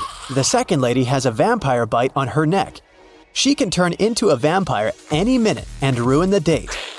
And the fourth lady is a ghost, so Harry should go and talk to the third lady. Hello. Detective Thomas received a call from Holly. She said, "Please come over. I got robbed. It happened so fast. I left my purse in the backseat of the car. When I stopped at the traffic light, someone opened the door and snatched my purse." Detective Thomas hit the road and rushed to the crime scene. But when he saw Holly, he realized that she was a liar right away. How?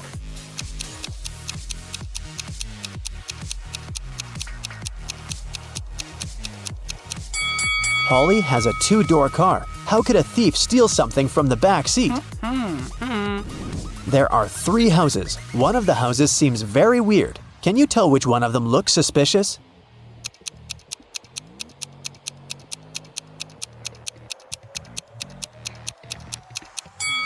Look at the footprints. They lead to and from houses 1 and 3, so people come and go from those houses. As for the second house, the footprints only lead in one direction, inside. People come in, but they never go out. Take a look at this messy floor. Can you count the number of laptops that you can charge with the help of these extension leads?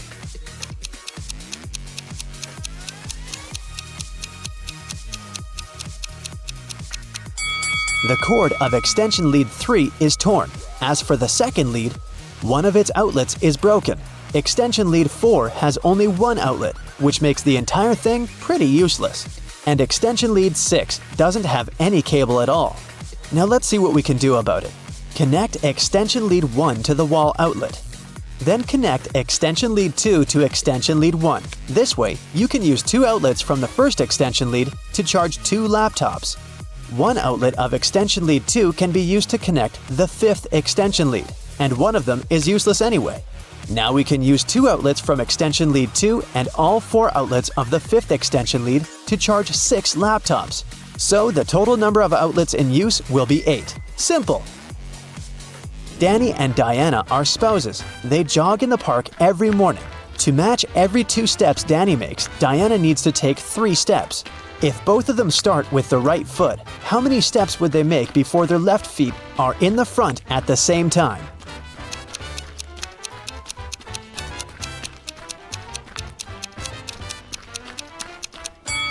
They'll never reach that goal. Here's how it'll go. I have some more riddles for you today. Let's start with the easy ones for a warm-up. Can you find the odd one out?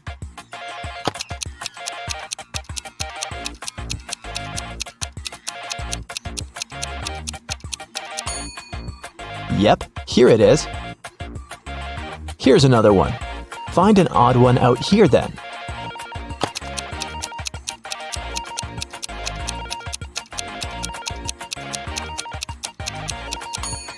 Perfect, here it is.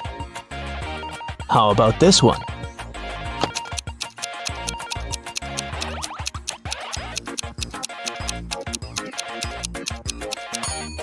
right here.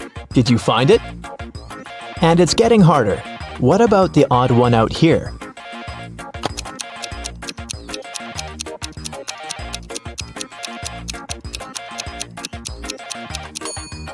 Look, it's this one. All the other hands are the right ones, and this one is the only left hand. Now I'll show you two pictures. Your task is to find 5 differences between them. Ready?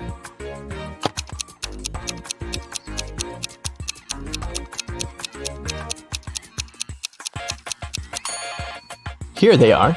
How many did you spot? Let's do it one more time. Find 5 differences here. Keep your eyes wide open.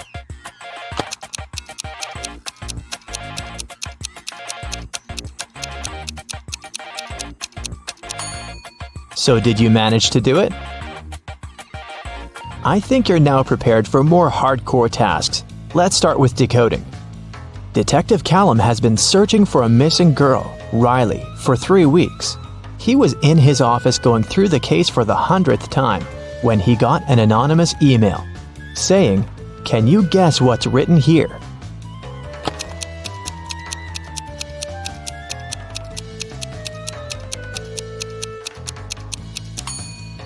It's just written in reverse order. If you read it from right to left, the message turns into, "The girl is in a hidden room beneath the Central Cafe. Bring $500 and I will tell you the passcode." Someone robbed a bank, and Detective Callum was leading the investigation. There were 2 robbers, but the police managed to catch only one of them, Dante. Dante refused to name his accomplice, but the police had 3 suspects, Bree, Ivory, and Ronan. Detective Callum took a brief look at them and knew exactly who the second robber was. Who was it, and how did he know?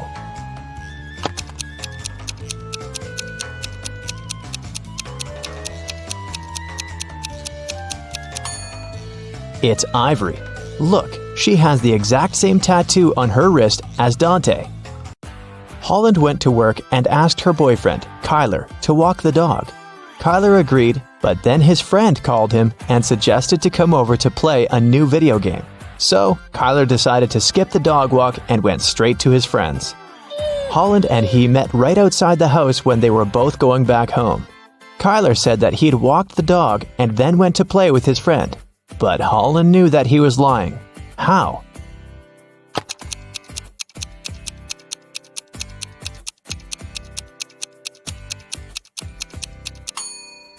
It's winter, so just look at the footprints. There are Holland's footprints on the snow going both ways, and Kyler's footprints going both ways too, but there are no footprints of the dog.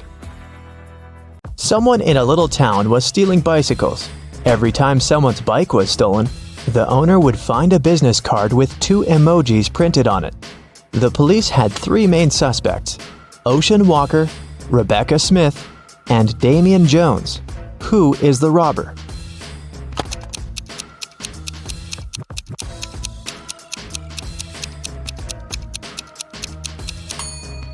The emojis signify the name. They are a wave and a person walking, so the robber must be Mr. Ocean Walker. On Wednesday, after a break, Nash came to his desk and found a short love note written in red ink. It wasn't signed, but Nash had 3 girls in mind, so he asked each of them if she had written him the note. Layla said that she'd been chatting with her friends and didn't write any notes. Dawn said that she was busy all break finishing her homework.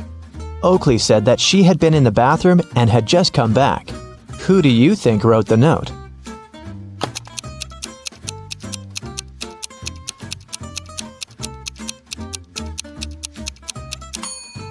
Look, Oakley's hands are covered in ink. It's blue ink, but still. If she really was in the bathroom, her hands would be clean. So she must be lying, and she must be the one who wrote that note.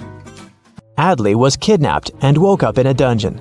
There were 3 ways out, but they all looked dangerous. Behind one door, there were many little robots that were ready to attack her. Behind the second door, there were 3 trained tigers. Behind the third door, there were 3 big and very hungry dogs. Which way should Adley choose to get out safely?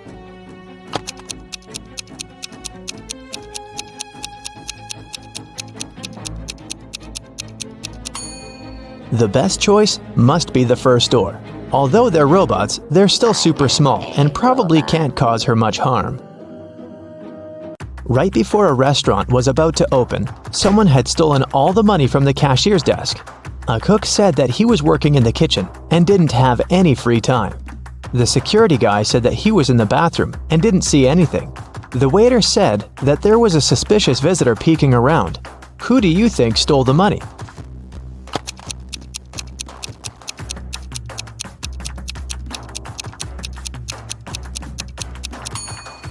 The restaurant was still closed and there couldn't be any visitors, so the waiter must have lied and is probably guilty. Ned works in a club, and his job is to check people's ID cards and not to let suspicious people or folks under 21 in. Take a look at ID cards and help him decide if he can let each visitor in or not. Here's the first one. What do you think?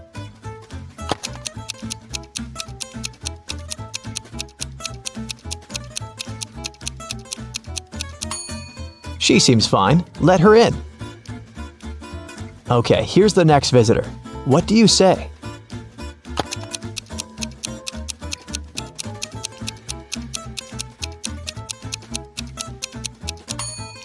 June 31st does not exist. There are just 30 days in June, so nope. What about this guy?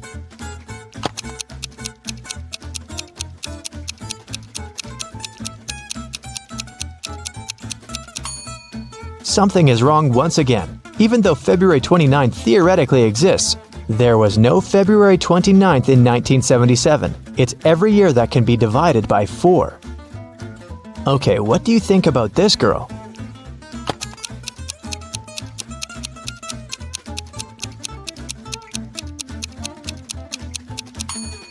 I don't see anything suspicious about her.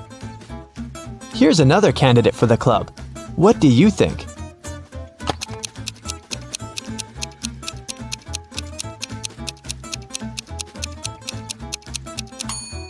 Well, he is 22, and he seems fine to me. Let him in. A student was having an oral chemistry exam and was struggling with his last task. His professor decided to help him and have some fun, so he said that instead of the task, the student could guess his daughter's name. He only had one guess, but there was a hint. He wrote down several numbers: 32, 10, 14, 16. What's the professor's daughter's name?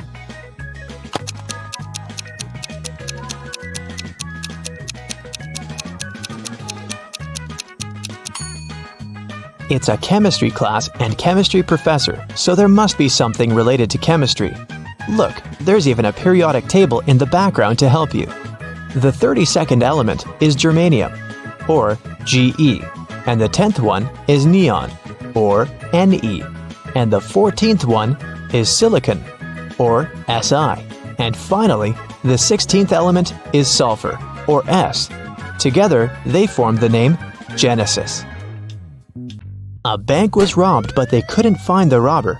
A week later, at night, Detective Callum woke up from a call from a local shop's owner. He said that he found the money under his terrace. Detective Callum arrived, but there was only half of the money stolen.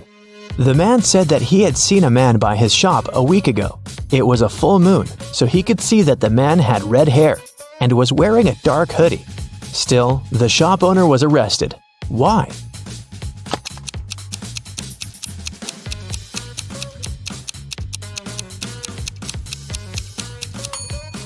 The shop owner said it was a full moon a week ago, but look, it's a full moon right now, so the man must be lying about something. In history class, students were asked to prepare a presentation about their ancestors. Edwin told about his great-great-grandpa who moved to New York and started as a salesman and then built a huge business. He even showed a photograph of his young grandpa in New York, but no one believed Edwin's story. Why?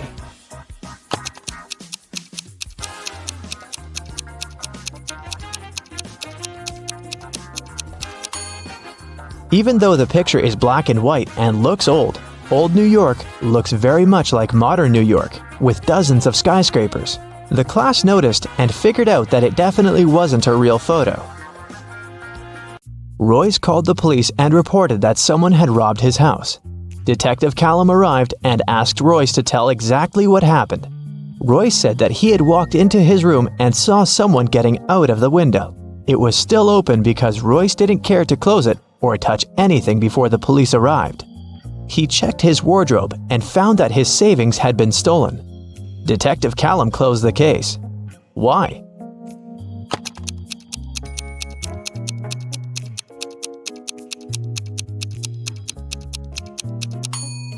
The robber couldn't go out the window without stepping on the bed, but the bed is perfectly made, so it looks like no one was leaving through the window. Kaya was studying in the library. She went to the bathroom and left her things on the desk. When she returned, she found that her wallet had been stolen. She called the police and they interrogated the 3 students who were also in the library. Andre said that he had left the library right after Kaya to get a drink from the vending machine and hadn't touched any of her things. Poppy said that she was studying the whole time and not paying attention to anything. Rhea said that she was in the other part of the library looking for a book she needed and hadn't seen anything suspicious either. Who stole the wallet?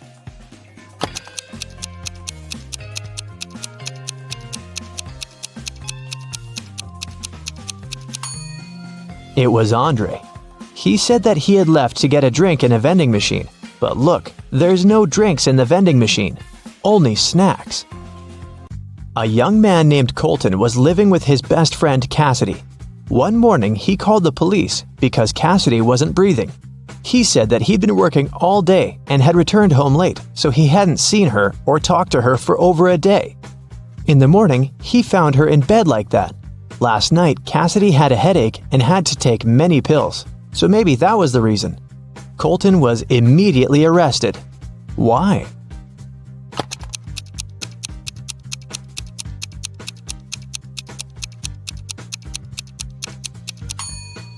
Colton obviously didn't communicate with Cassidy, but he still somehow knew what she was doing in the evening. He must have come up with all of it, as he is probably guilty. Lily had problems at college because her logical thinking was weak. One day, her teacher said, "I'll give you one last riddle. If you fail, I will expel you from college." A farmer had 17 cows. All but 5 escaped. How many cows does the farmer have now? Lily didn't manage to give a correct answer. Can you do it?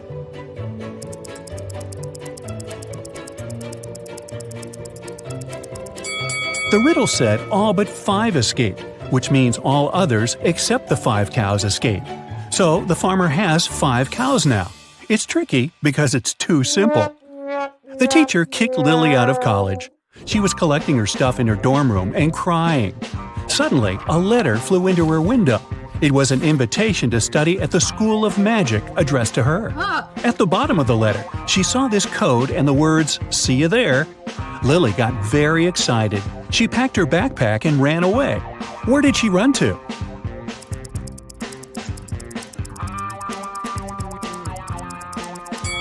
She ran to the library. In the library, Lily met a weird guy looking like a wizard. He opened 3 magical portals, but only one of them was safe. The first portal leads inside a massive black hole. The second portal will bring her to the year 9999. And the third portal leads to a group of ghosts. If Lily chooses the right way, she will get to the School of Magic. Which portal should she choose?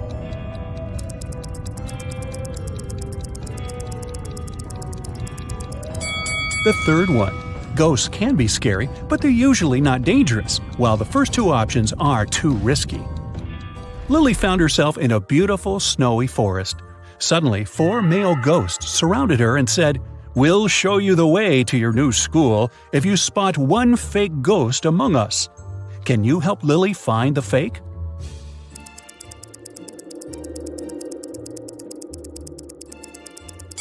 There it is. Ghosts don't breathe. The ghost took Lily to a castle. When she entered its hall, she faced 4 female ghosts. They surrounded her and said, "We'll show you the way to the principal's office if you guess which one of us isn't a ghost."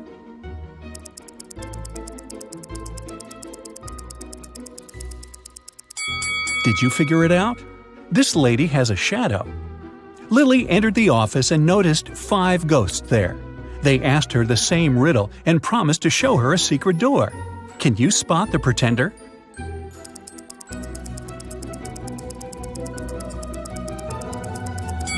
It's this guy right here. Ghosts don't eat. Lily opened a secret door and met 3 women, but only one of them is the principal. Can you guess who?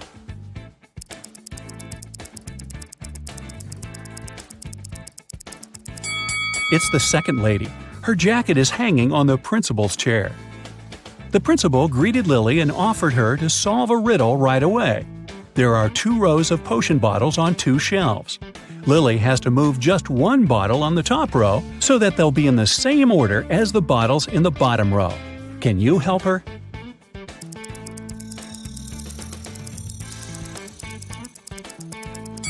Pour the potion from the first bottle into the 4th bottle and move the now empty bottle all the way to the right. The principal congratulated Lily on getting accepted to the School of Magic and asked the ghost to show her the dorm room. Lily fell asleep very quickly, but in the middle of the night, she woke up floating out of her window. 2 students prepared a welcome prank for her. Lily found herself on a castle roof. The 2 students in masks said, "We'll set you free if you guess this riddle." There are 4 frogs in the vertical row and 5 frogs in the horizontal row. Lily has to move just 1 frog so that there are 5 frogs in each row. Can you help her?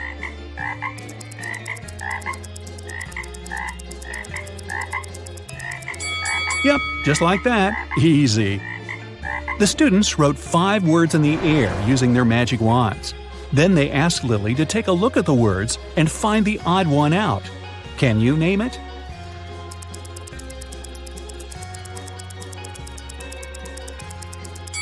The board doesn't belong here because it doesn't form a word if you read it backward. The wizards opened a portal and pushed Lily inside. The portal took her to a creepy basement where Lily found 3 doors. There's a wild jungle with a hungry gorilla behind the first door. Behind the second door, there's a river with wild alligators waiting to eat Lily. And there's a huge angry cobra behind the third door. Which way should Lily go?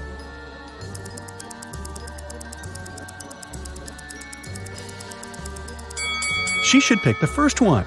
She can distract the gorilla with all these bananas. Next morning, Lily went to her first class, but someone locked the door. Lily pushed the door and noticed a screen with a riddle.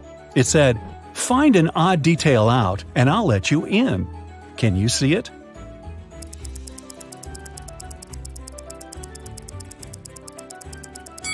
This one is not an S. Lily opened the door and faced another door with a similar riddle. Can you help her?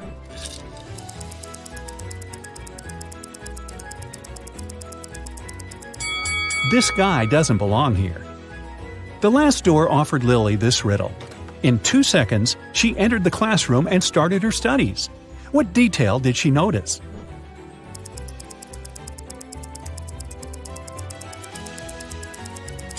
This one, right here. During the class, a teacher offered Lily to find 3 differences between these 2 pictures. Can you see them?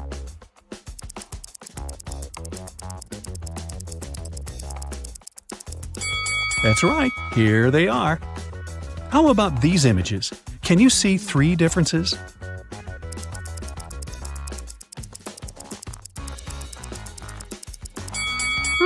I didn't see this one coming. Can you help Lily spot 3 differences here?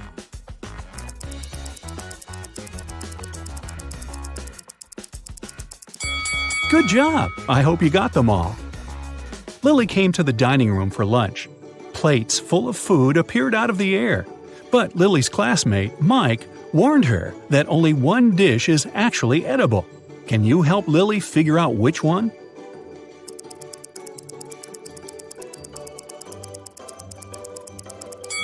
This delicious-looking spaghetti has rusty nails in it.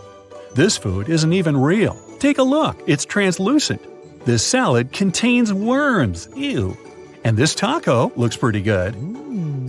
After lunch, Lily had a botany lesson. The teacher went to the garden to pick fruits from one apple tree and prepare a special healing potion. The tree has 18 branches. Each branch has exactly 14 boughs.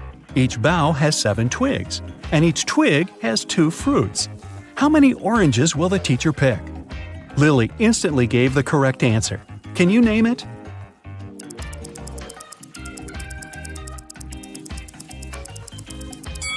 The teacher won't bring any oranges. They don't grow on apple trees. Lily went apple picking with Mike. On the way back, they met 4 of their classmates. There were only 5 apples in the basket. Lily had to divide them equally between the students. But 1 apple had to remain in the basket she'd bring to class. How would she divide the apples?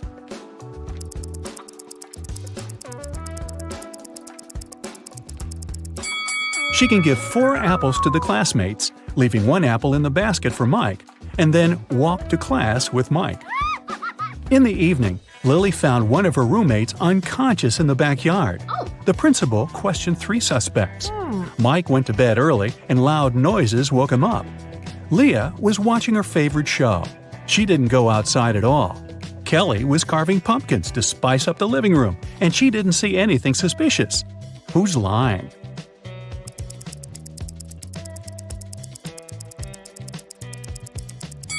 Looks like Kelly is lying. The room isn't decorated, and the pumpkins aren't finished. Next day, Lily opened her closet and noticed that her favorite dress was missing. She spoke to 3 of her roommates. Leah said she'd spent all morning in the library. Kelly confessed that she had been on a secret date. And Vanessa despises all clothes from the human world. She doesn't even come close to it. Who's lying?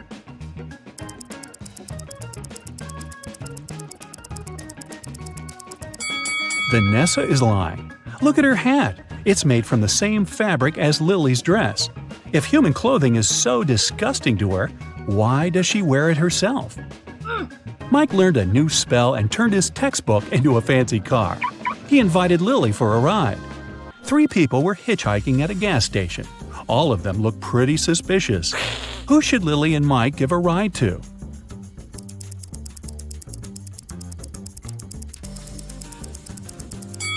This man doesn't cast a shadow. He's a vampire.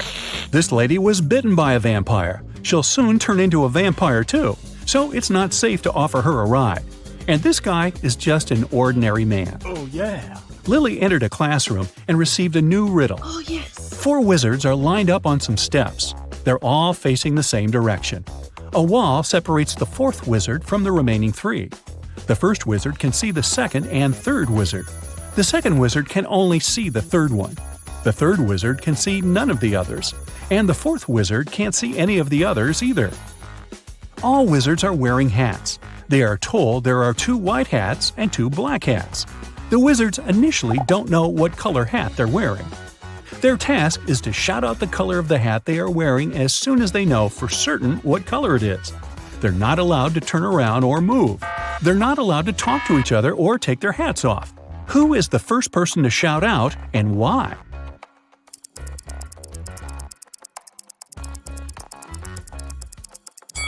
The 2nd wizard will shout out the answer after some time. Here's why. Wizards 3 and 4 cannot see the others' hats. Wizard 1 sees a white hat and a black hat and knows his hat can be black or white. Wizard 2 sees 1 black hat, but if he's also wearing a black hat, it would be obvious to Wizard 1 that he's wearing a white hat. Since Wizard 1 didn't shout out, Wizard 2 concluded that he himself was wearing a white hat. Lily, Mike, Leah, and Mason were having a party in Mike's room to celebrate successfully passing a test. The next day, they found Mike unconscious, and none of his friends knew what had happened to him. When the principal showed up, she saw a note next to Mike's calendar. It read 3, 4, 9, 10, 11. That very second, the principal knew who did it. What about you?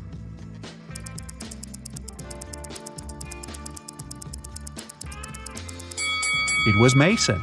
The note was next to a calendar. Take the first 3 letters, transform them into months, and you get Mason. 3 equals March, 4 stands for April, 9 means September, 10 equals October, and 11 is November. Here we go. You just arrived home from a long day of work and tuned into the Riddle show on your TV. Take a look at this scene. Who do you think has the best chance at survival?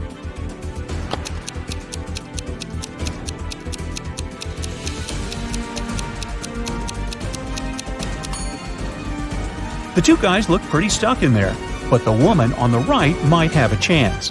The rope looks a bit loose around her body. She could try to shake it off and then use her free hands to untie her ankles. Which one of these definitely isn't human?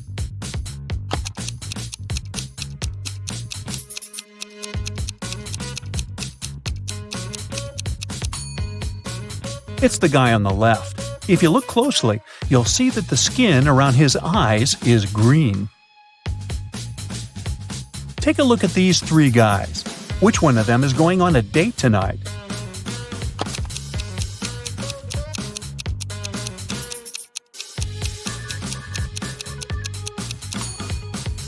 It must be the guy in the middle. He's holding a chocolate box in the shape of a heart. It's wrapped with a bow and everything. Alice, Beth, Cece, and Diana are standing in line to get a new video game. Alice is standing between Beth and Cece. Cece is in front of two people, and Diana is standing in front of her. Can you say the exact order in which the girls are standing?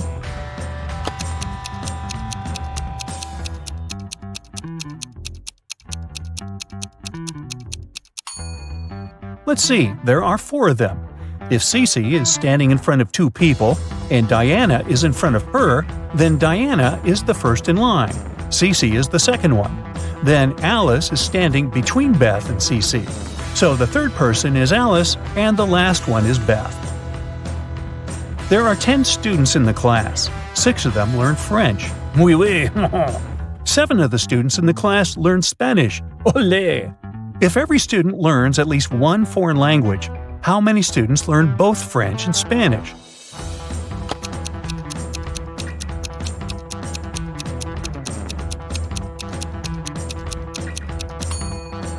This is pretty simple math. 6 plus 7 equals 13. If there are only 10 students in the class, that means that 3 students are learning both French and Spanish. A police officer was following a robber around the city. Suddenly, the criminal rushed toward a hospital and disappeared. When the police officer entered the building, he saw 3 people. One of them must be the robber, who had dressed up pretending to be a doctor. Can you tell who the criminal is?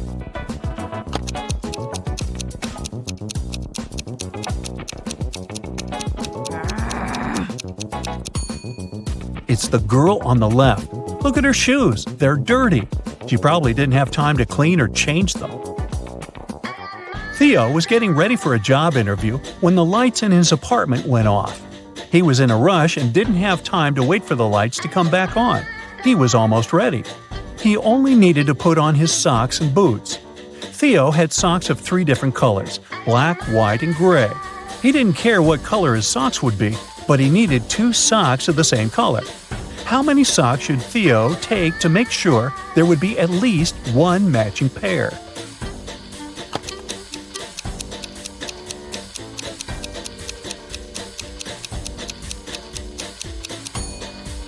He just needs 4 socks. Even if the first 3 socks are different colors, the 4th sock will probably be either black, white, or gray, matching one of the others. Devin takes showers every day, but on even days of the month, he takes a long bath. During 1 year's time, how many baths does he take?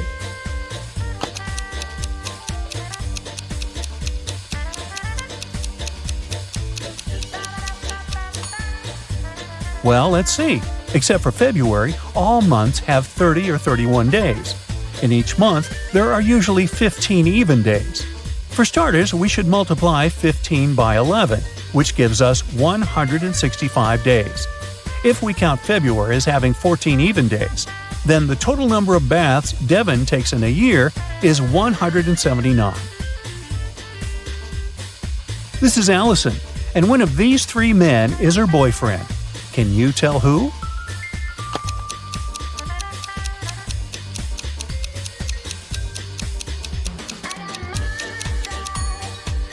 It's the guy on the left. Look, they have matching tattoos. Bella landed in New York with a very ambitious career goal. But first thing she needed to do after arriving in the city was to find her apartment. There were many options to get from the airport to her apartment, but Bella decided to save money and go by bus. She had to purchase a ticket for $10, but a handsome guy popped out of nowhere and offered her a better deal. He said his plans had changed and he didn't need his bus ticket anymore. He offered to sell it to her for $6. Bella agreed and gave him the money, but it turned out to be a big mistake. Why?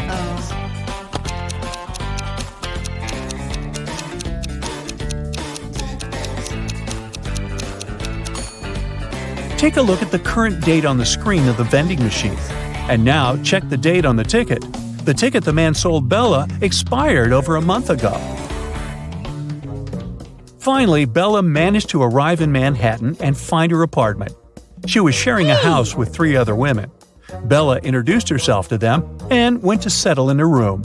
She left her belongings on her bed and went to take a shower. When she stepped out of the shower, Bella noticed that her laptop was missing. Oh no! She got furious and decided to interrogate all of her new roommates. Sarah said she had gone out to get a cup of coffee. She even told Bella to ask the doorman of their building since he had seen her leave. Kelly said that she had taken an afternoon nap with her headphones on. She said she hadn't heard or seen anything strange going on inside the apartment. Shannon said that she had gone to the building's rooftop to take some pictures of the city, since she was a professional photographer. Can you tell who's lying here?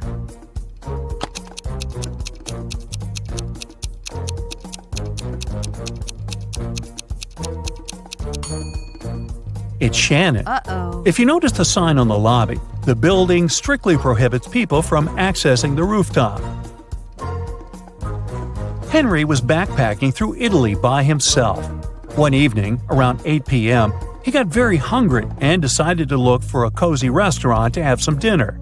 He walked into a traditional restaurant, only to find a customer and a waiter arguing over something. The customer was saying that he had ordered tomato soup, while the waiter was saying that he had only ordered a hot chocolate. Henry saw something that immediately showed him who was lying. Can you find out too?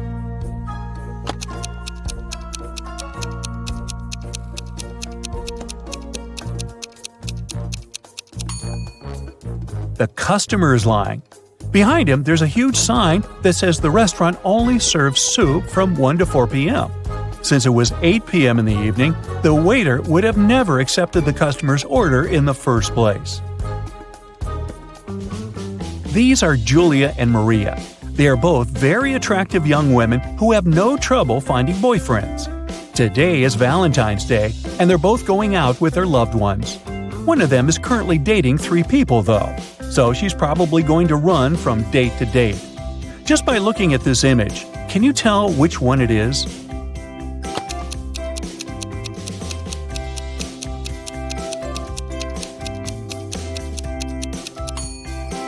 It's Maria, the one on the left. If you look at her workstation, she's got 3 presents lined up, one for each person she's currently seeing. Hey, who am I to judge?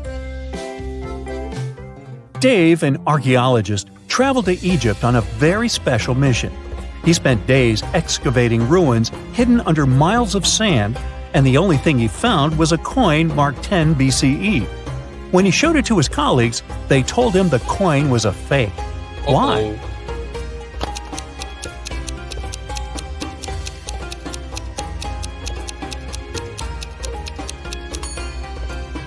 Well, because the designation BCE didn't appear until the beginning of our era. Take a look at this image. Can you figure out which doctor is fake?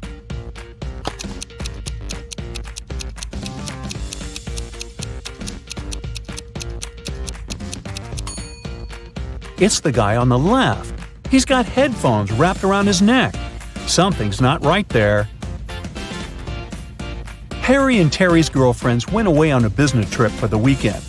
During the whole time, the couples were texting and sending each other pictures. On Sunday morning, both girlfriends asked their boyfriends to send a selfie of where they were. Harry sent a selfie smiling inside the kitchen. Terry sent a selfie of himself in the bathroom. One of the girls knew immediately that their boyfriend was cheating. Who was the cheater, and how did the girlfriend know?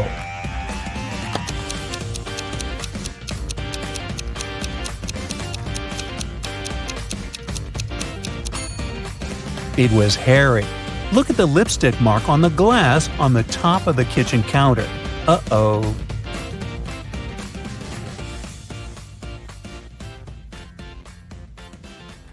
Abby invited her best friend Nina to go skating in the park. Soon, they got really hungry and decided to buy some burgers. They chose similar toppings and added lots of sauces. 10 minutes later, Nina got very sick. Abby had to call 911. Paramedics took the girl to a hospital and diagnosed severe poisoning. Can you tell which sauce was poisoned?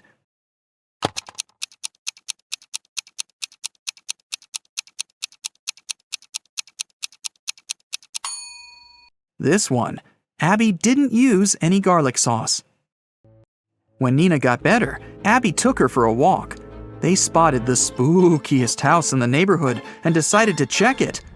That was a big mistake. When they got inside, the door behind them suddenly disappeared. Now they have 3 ways out. There's a zombie behind the first door. A creepy vampire is waiting behind the second door. And there's an angry ghost behind the third door. Which way is the safest?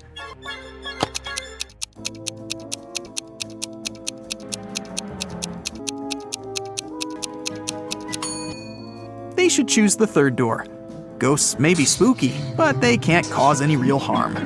Okay, well, maybe you might get slimed, but... Nina and Abby found themselves in the next room. The door leading outside was open, and they ran toward it.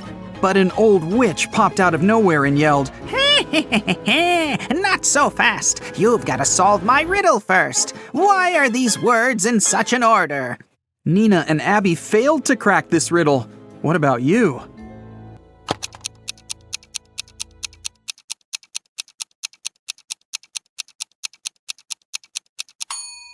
Here's the correct answer.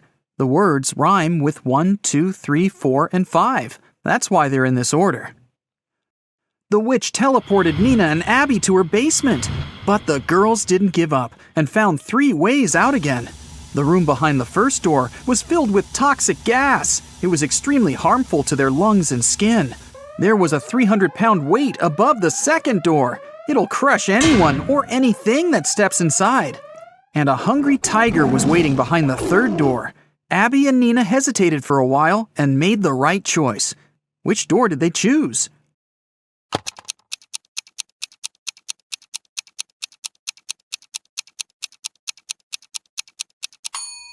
Nina took off her boot and threw it on the floor in the second room. The weight crushed the boot, and the girls ran into the room and closed the door. After that, they escaped through the window. Unfortunately, they got lost in a magical forest. It was cold since it was winter. After wandering around for a while, they saw 3 roads. All of them seemed dangerous. If they picked the road leading to the left, they'd have to go past some hungry wolves. And if they went straight ahead, they'd have to go through a village where werewolves lived. And the third path went over a lake covered with thin ice that could crack at any moment. Which way should they choose?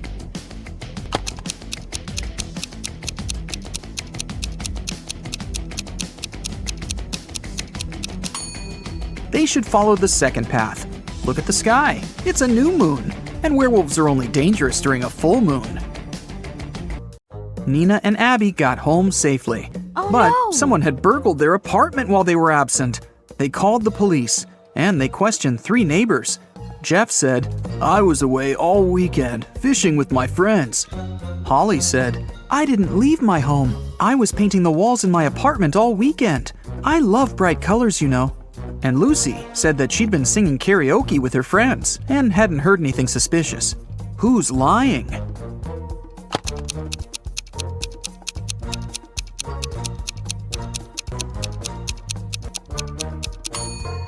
Holly. The walls in her apartment are mostly white, but she said that she'd painted them in some bright colors. Nina got a job in a bookstore. On her first day at work, she found a vintage watch on the floor. 3 people came over to claim it.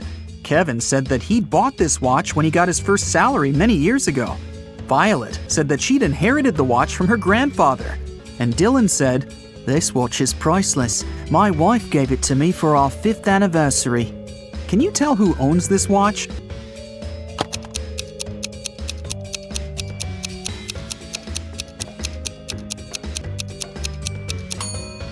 It's Violet. She has the narrowest wrist.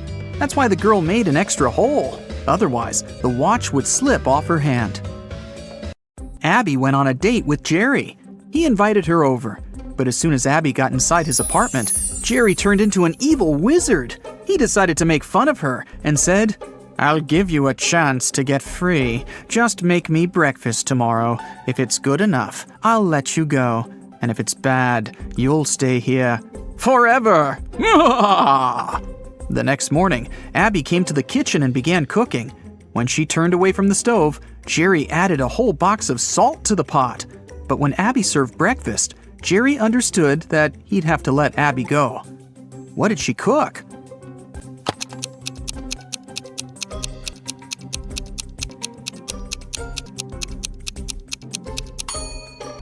She cooked boiled eggs. Abby got a new job. She had to assist a railroad supervisor. One day, they faced a huge problem. A faster train was approaching a slower one. According to the schedule, the slower train had to let the faster train go first. Abby offered to use an auxiliary railway line, but it was too short for the slower train. Abby didn't know what to do, but finally, she found the solution. What did she realize?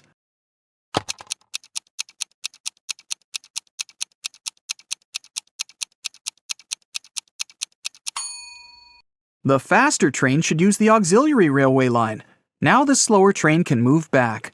When the main railway line is free, the faster train can go first. Abby got a note which said that a vampire family had moved into one of the houses in the neighborhood. Abby wanted to find evidence that vampires didn't exist.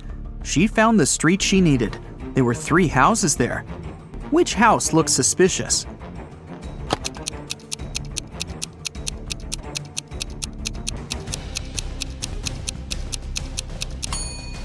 Look at the footprints. They're pretty weird. They lead to and from houses A and C. It means people must come and leave these houses. As for house B, the footprints only lead inside. So this must be the vampire's house. So, 3 best friends have finally met in a cafe to discuss some business. Val orders a big cake with fruit. Simon asks for a glass of soda. And Leo takes an energy bar out of his bag and starts eating it. The waiter brings the cake and the soda and leaves.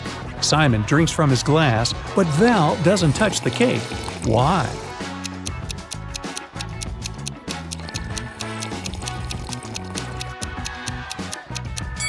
There are slices of tomatoes and cucumbers on it. Val asked for a fruitcake. An archaeologist makes his way through the dense jungle of an unknown island. He's looking for a valuable treasure, a 2,000-year-old ancient cup. If he manages to get it, he can sell the artifact for millions of dollars. He comes out to a small lake with a waterfall. He dives under the water and notices 2 caves. The cup is inside one of them. Where should the archaeologist go? Think faster, he's running out of air.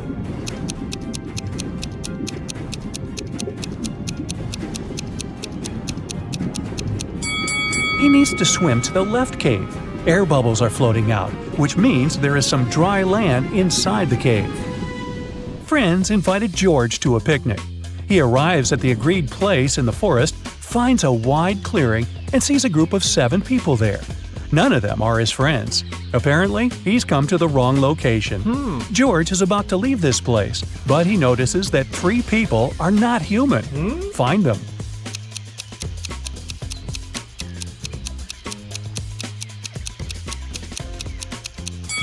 Look at the way that girl over there blinks. Ooh, creepy.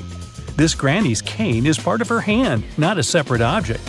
This guy is charging the phone through a cable connected to his leg. Well, that's convenient. 3 guys are sitting on the sidewalk. They're all in dirty clothes and look tired. Each of them hopes to get some money from people who are passing by. But nobody helps them, since one of these homeless people only pretends to be poor. Passers-by see this and don't want to help any of them. Who do you think is pretending?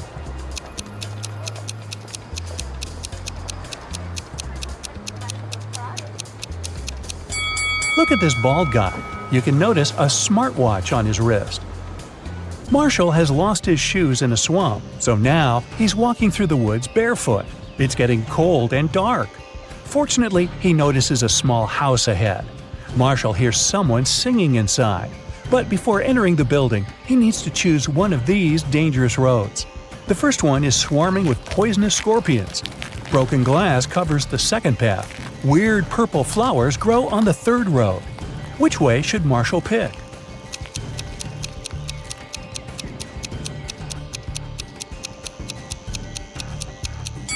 This seems to be a tricky question, but there's no trick. Obviously, he needs to choose the path with the flowers. Marshall comes up to the house, peeks inside through the window, and recoils. A pale woman is rocking a crib with a straw puppet in it and singing a lullaby. A TV is working, but Marshall can't see what's on. Without turning her head to Marshall, the woman says she knows about the stranger standing outside. Marshall starts running away from this place as fast as possible. But how did the woman know about him?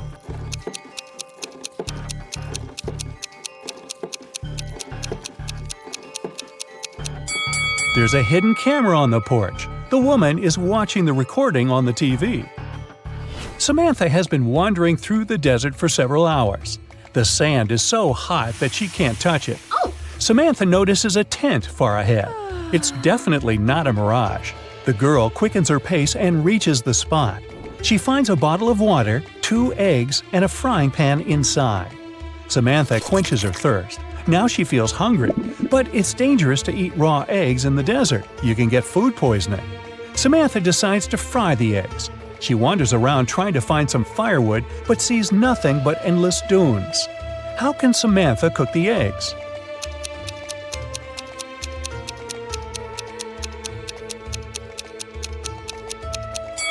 She can put the pan on the sand. It's hot. The sun will add to this heat, and the eggs will fry.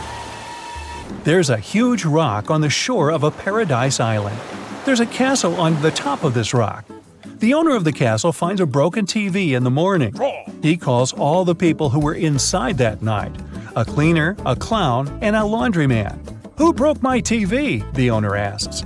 "I was washing the dishes in the kitchen. I didn't touch anything," the cleaner replies. "I was rehearsing for my tomorrow's performance," the clown says. "I was watching YouTube on my phone," the laundryman answers. "Give it to me," the owner demands. He presses the lock button, looks at the screen, and says the laundryman has lied to him. What did the owner see on the phone?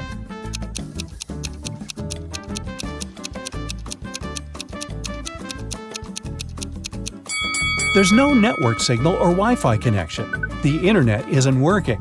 The laundryman couldn't be watching YouTube. After taking a shower, Albert realizes he's lost his wedding ring. Oh, no! He searches all the cupboards and nightstands in every room, but can't find it. It seems that the ring fell down the drain. Oh no, his wife will return home soon, and she'll definitely notice this disappearance. Albert goes to the bathroom, looks around for the last time, and nothing. The wife enters the apartment. She looks at her husband, asks him to turn around, and pulls the ring out of his hair. It got caught there while he was in the shower. But how did the wife know the ring was there? Albert was facing her.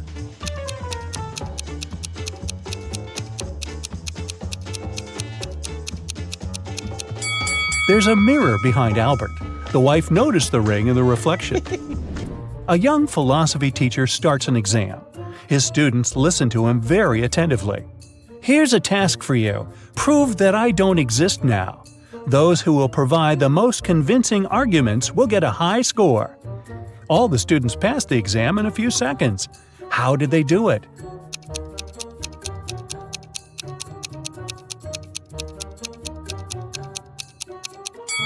They just walked out of the room. There's no teacher, so there's no exam.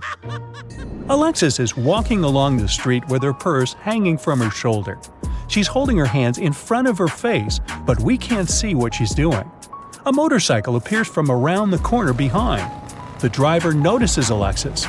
Now he wants to steal her bag. The biker is accelerating. He's stretching his hand out, but Alexis steps aside at the last moment.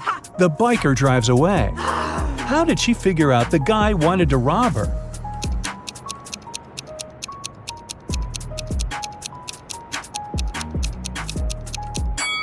She was looking into a small mirror, checking her makeup. When she noticed the biker in the reflection, the girl stepped aside. There's an old abandoned warehouse in the city. People say it's a haunted place. Everyone is too afraid to go there. But one day, 3 boys and 2 girls decide to visit the building and paint graffiti on its walls. They approach the warehouse, but one girl, Rachel, refuses to come inside. She wants to wait for her friends outside. The rest of the group goes into the house. They're already gone for a few minutes. Rachel is about to call them, but at this moment, all 3 boys and 1 girl come out of the house. Rachel realizes that ghosts live in the warehouse and runs away. How did she know that? 4 people entered the building and 4 people came out. Where's the catch?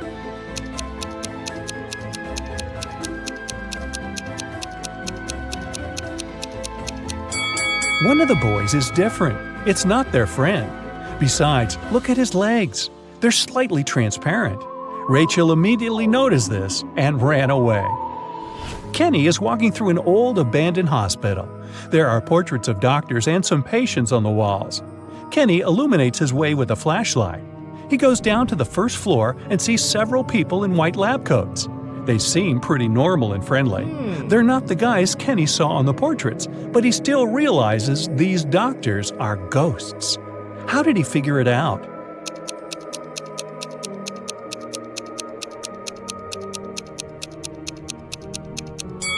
He was using a flashlight. When he pointed the beam at those people, they didn't cast shadows. It means they were not real. It's evening. Courtney leaves her house to go for a walk to the lake. The moon is shining, the water is calm, there's no wind. Courtney enjoys the silence and the chirping of crickets. She sits down on the grass, closes her eyes, and begins to meditate. At this moment, several people come out of the water. They sit next to Courtney, but she doesn't panic. She realizes she dozed off while meditating and sees a dream now. How did she know that? This time, trust your ears, not your eyes.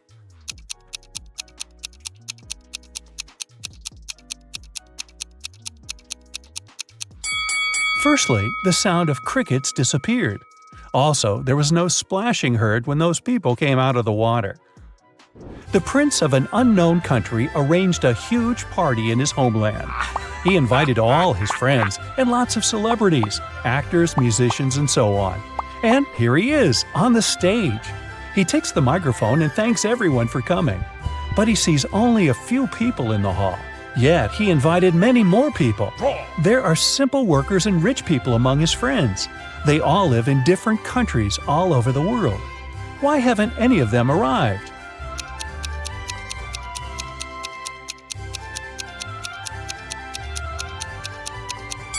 The party is in an unknown country, remember?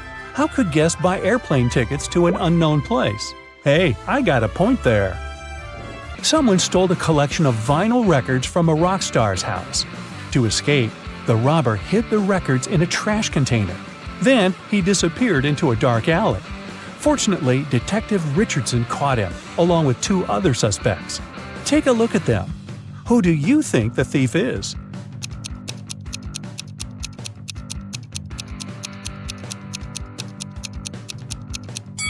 Look at this guy's shoes. An old banana peel has stuck to his sneaker.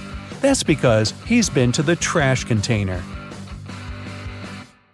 This fresh set of optical illusions will definitely challenge your visual perception. If your brain isn't happy when you look at things that spin and flash, be careful and get somebody to watch this astonishing illusionary art with you.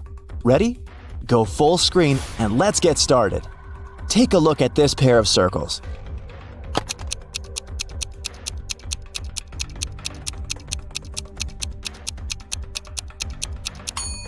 It's not an illusion. They're identical, and they do rotate.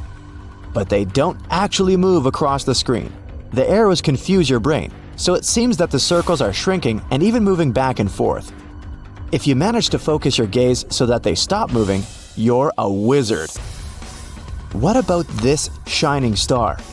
Is it static or dynamic?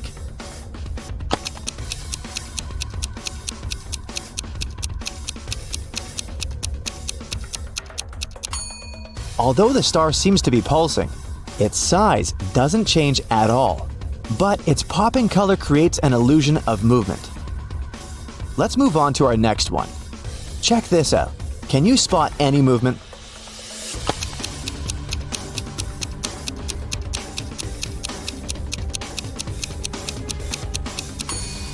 This picture is static, but if you take your time to look at these flowers carefully, your brain will definitely convince you that they're moving. What about this picture?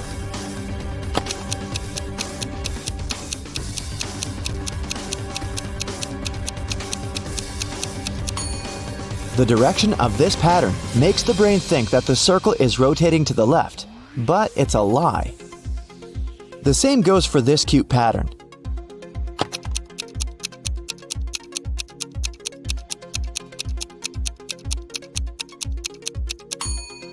Can you see it spinning around? What about this picture? Can you spot any movement?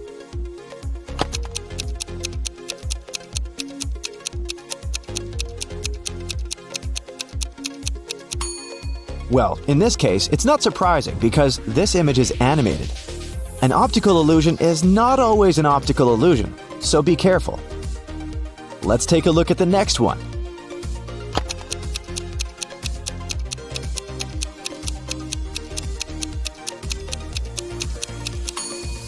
This star seems to be dancing because its asymmetrical shape confuses your brain's expectations.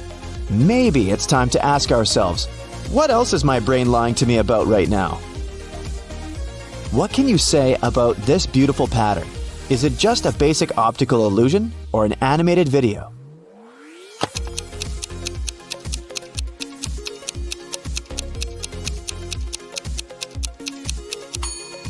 That's right, it's an animation. Here's our next one. If you focus all your attention on the middle of this picture, it will soon begin to move.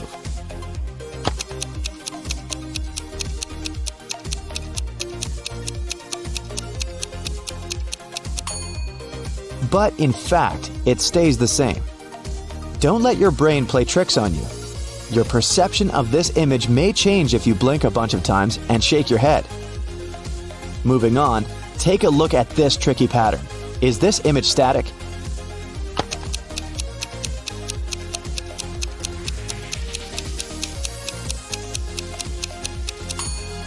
Yes, it truly is. Some optical illusions work by fooling around with contrasts in our field of vision.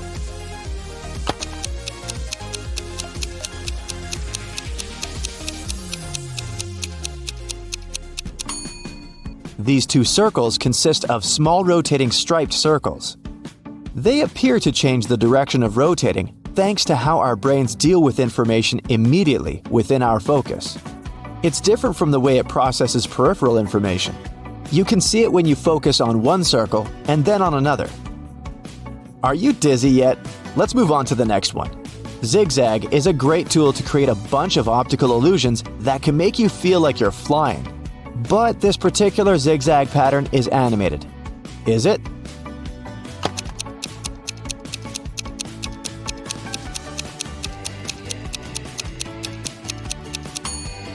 Nope, it's a static picture. Be careful with zigzags. The next optical illusion will make you see with your eyes closed.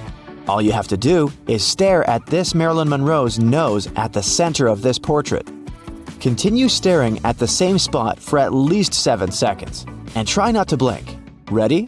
7, 6, 5, 4, 3, 2, 1. Now take a look at your ceiling and blink a bunch of times. Close your eyes. Can you still see the portrait? Don't worry, it'll disappear in a few seconds. This optical illusion is called an after image. It appears after you've stared at an image for some time. Usually, it requires around 30 seconds. Then you close your eyes or look at a white piece of paper afterwards. Overstimulation makes the rods and cones in your eyes lose sensitivity. That's why for a short period afterward, you interpret colors as their paired primary color. Now, let's take a look at this tricky pattern. Is this image static or dynamic?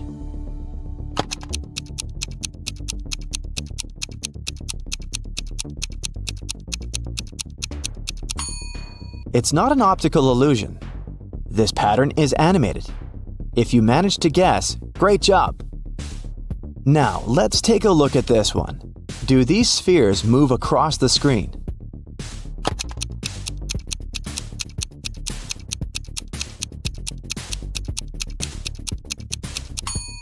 Nope, they don't. If you were careful enough, you noticed the top moving when you squinted and concentrated on the spheres. This optical illusion is static.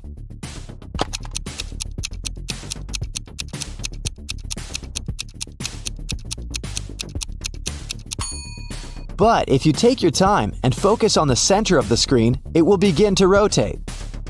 Let's move on to our next one. This optical illusion will make you feel like a magician and level up your concentration skills. At this point, you probably see that the static circles begin to move, pop, and spin slightly. But which way?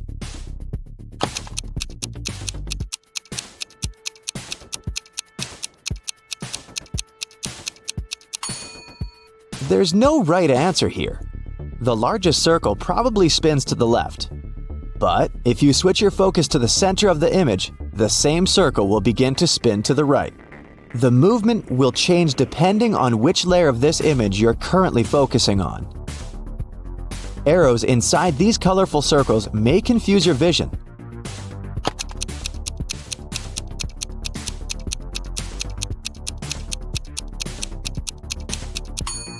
Try not to look at them, and you'll notice that the circles inside this illusion aren't changing their shape or moving at all.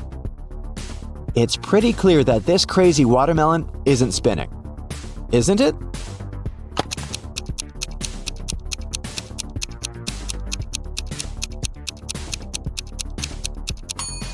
Nope. If you screw up with your eyes, you can verify this by focusing your gaze on the sphere. See? It doesn't move anymore. This figure can begin to move like a snake, and the black points will begin to blink white.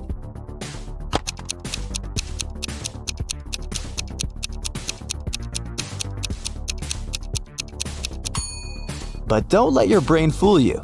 This image is still the same. Are you dizzy yet? Let's experiment with disappearing dots. Focus on the central green dot. Try not to blink for a while.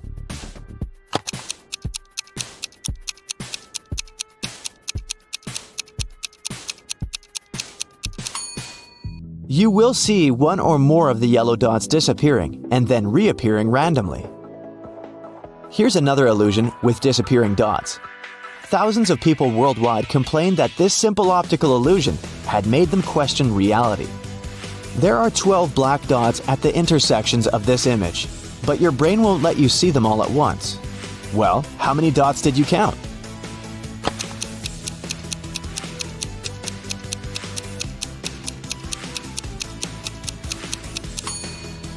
There are 12 black dots in this image, and it's a fact. But most people can't see all 12 dots at once. When you're focusing on that black dot in the center of your field of view, your visual system is automatically filling in what's going on around it.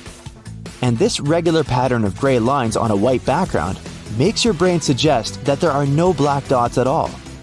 That's why you miss the intermittent black dots, or they disappear and reappear as your eye jitters around. This cute animation is also very tricky. It pictures a moon and 6 stars surrounding it. There's also a dotted circular layer moving in the background. Try not to move your head at all. If you manage to focus your eyes on the moon and stay perfectly still, you'll soon notice that the stars begin to disappear. How many of them did you make disappear?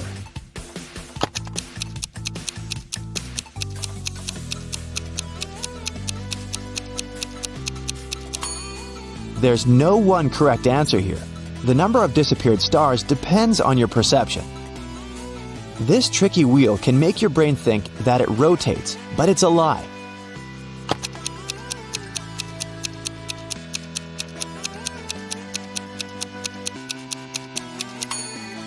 You may notice that the wheel changes the direction when you tilt your head to the right or to the left. This trick will make your hands melt like water. Don't worry, it's not forever. Keep staring at the center of the screen for 30 seconds. Try not to blink.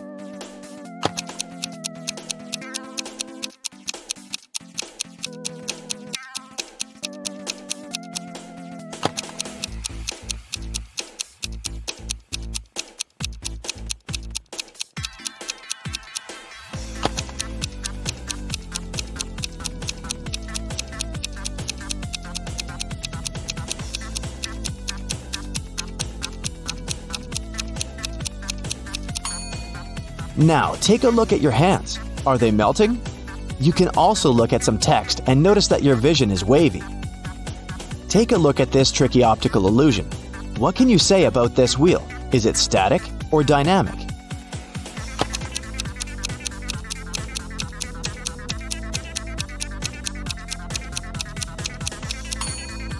It's static. Your brain plays tricks on you. Now let's give your eyes a little break by changing the task. Can you spot an odd monkey out?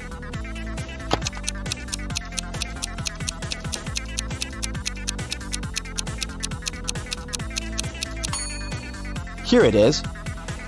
Can you find a different monster out?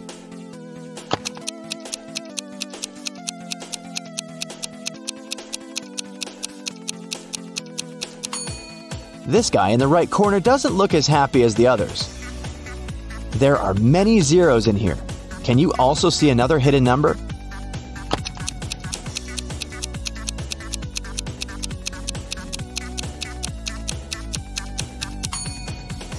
Here it is. Does this pattern consist of red apples only?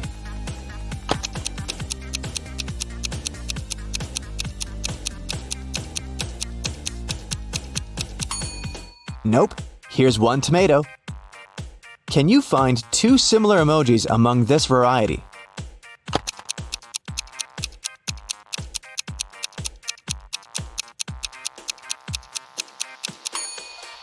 Here they are. What about this set of emojis? Can you see two identical emojis?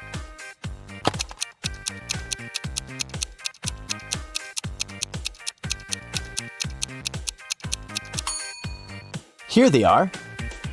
Take a look at these emojis. Are they all different?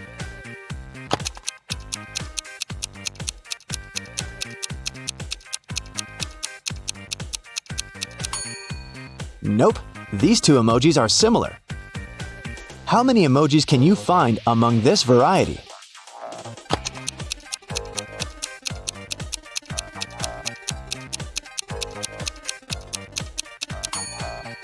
There are 3. What about this collection? Can you spot any identical emojis here?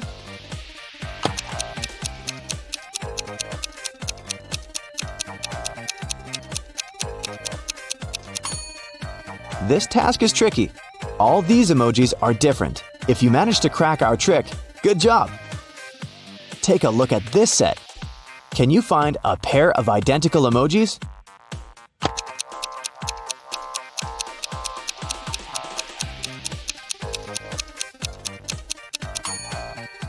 Nope, it's impossible, because these two are similar. Does this cat crowd have any odd details?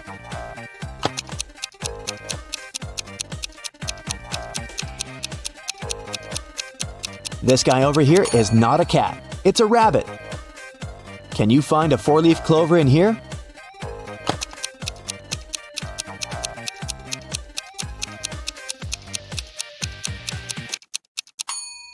Here it is. Lucky you. Toby has been wandering through the desert for several hours. The sun's burning his neck. There's nothing but hot sand around. He's run out of all the water he had. Toby gets weaker and weaker, and finally, he falls down. At this moment, he sees 2 tiny ponds. Toby only has enough strength to get to one of them. Which of these ponds is a mirage, and which is real?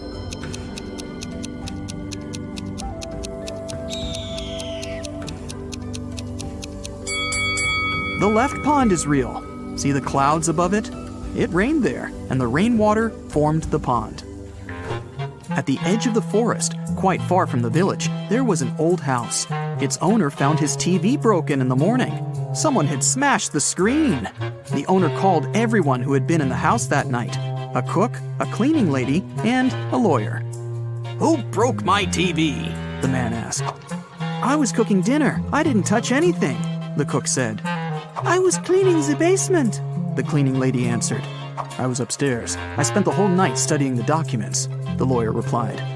One of them is lying. Who is it?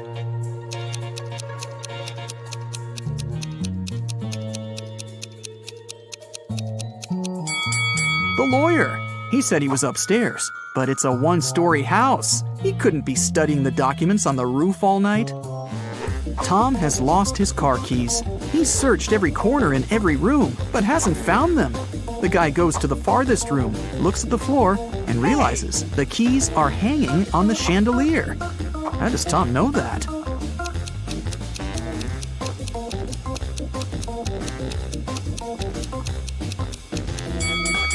The floor is reflective.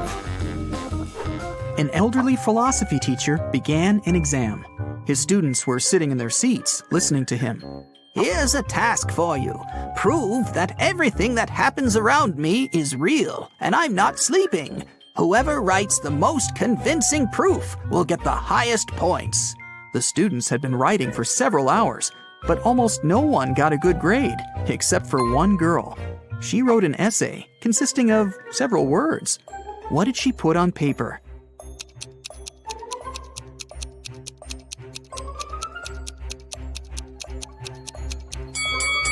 You can't read this if you're asleep. By the way, you can use this tip while sleeping. It's almost impossible to read anything in a dream. Therefore, to find out whether you're asleep or not, look at your phone and try to read something. There was an old haunted house in town. Local people were afraid to go there, but one day, 3 girls and 2 boys decided to check that place out and record whatever was happening there. They approached the scary building, but one guy, Rob, refused to come in. He said he would wait for his friends outside. The rest of the group went into the house. Rob was nervous. After waiting for them for a few minutes, he was ready to call someone for help. But all 4 girls and 1 boy returned at this moment. Rob realized there were ghosts in the house and ran away from there. How did he know that?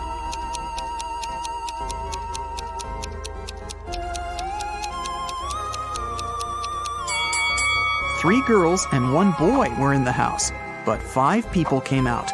1 girl was a spirit. Rob saw her and ran away. Michael is walking along the sidewalk, holding his hands behind his back. A car appears from around the corner behind him. At this moment, Michael is walking near a big puddle. The driver accelerates. He's going to splash the water all over Michael. But at the last moment, he suddenly slows down and drives around the puddle. Why didn't he drench Michael?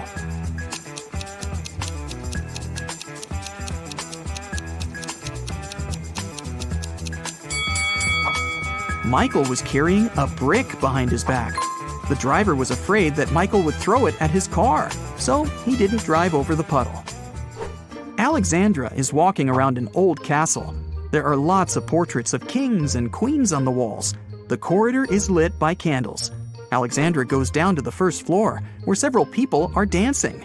The girl feels as if she has somehow traveled to the previous century. But wait a minute, this is all fake. How did the girl understand that?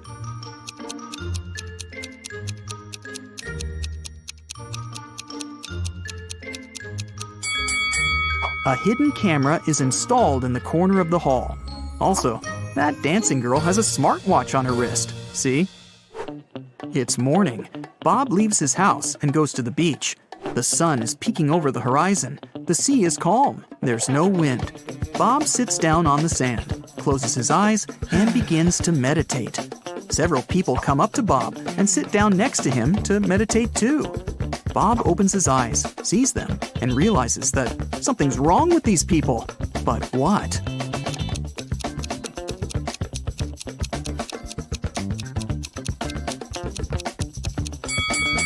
Look at Bob, and now at how these people are sitting.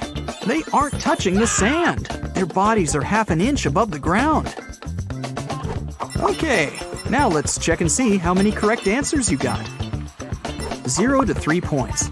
Don't get upset. There's no need to try to find stuff everywhere. Sometimes you just need to trust your intuition. 4 to 7 points. More practice, more riddles, more logical tasks. And next time, you'll definitely get better results. 8 to 11 points. Oh, not bad, but sometimes you probably were inattentive. 12 to 15 points. Wow, nobody can fool you. You can always figure out the truth. You're great, but not the best of the best yet. 16 points. Whoa! You are the king of riddles. You always remain attentive to details. And also, you have awesome intuition.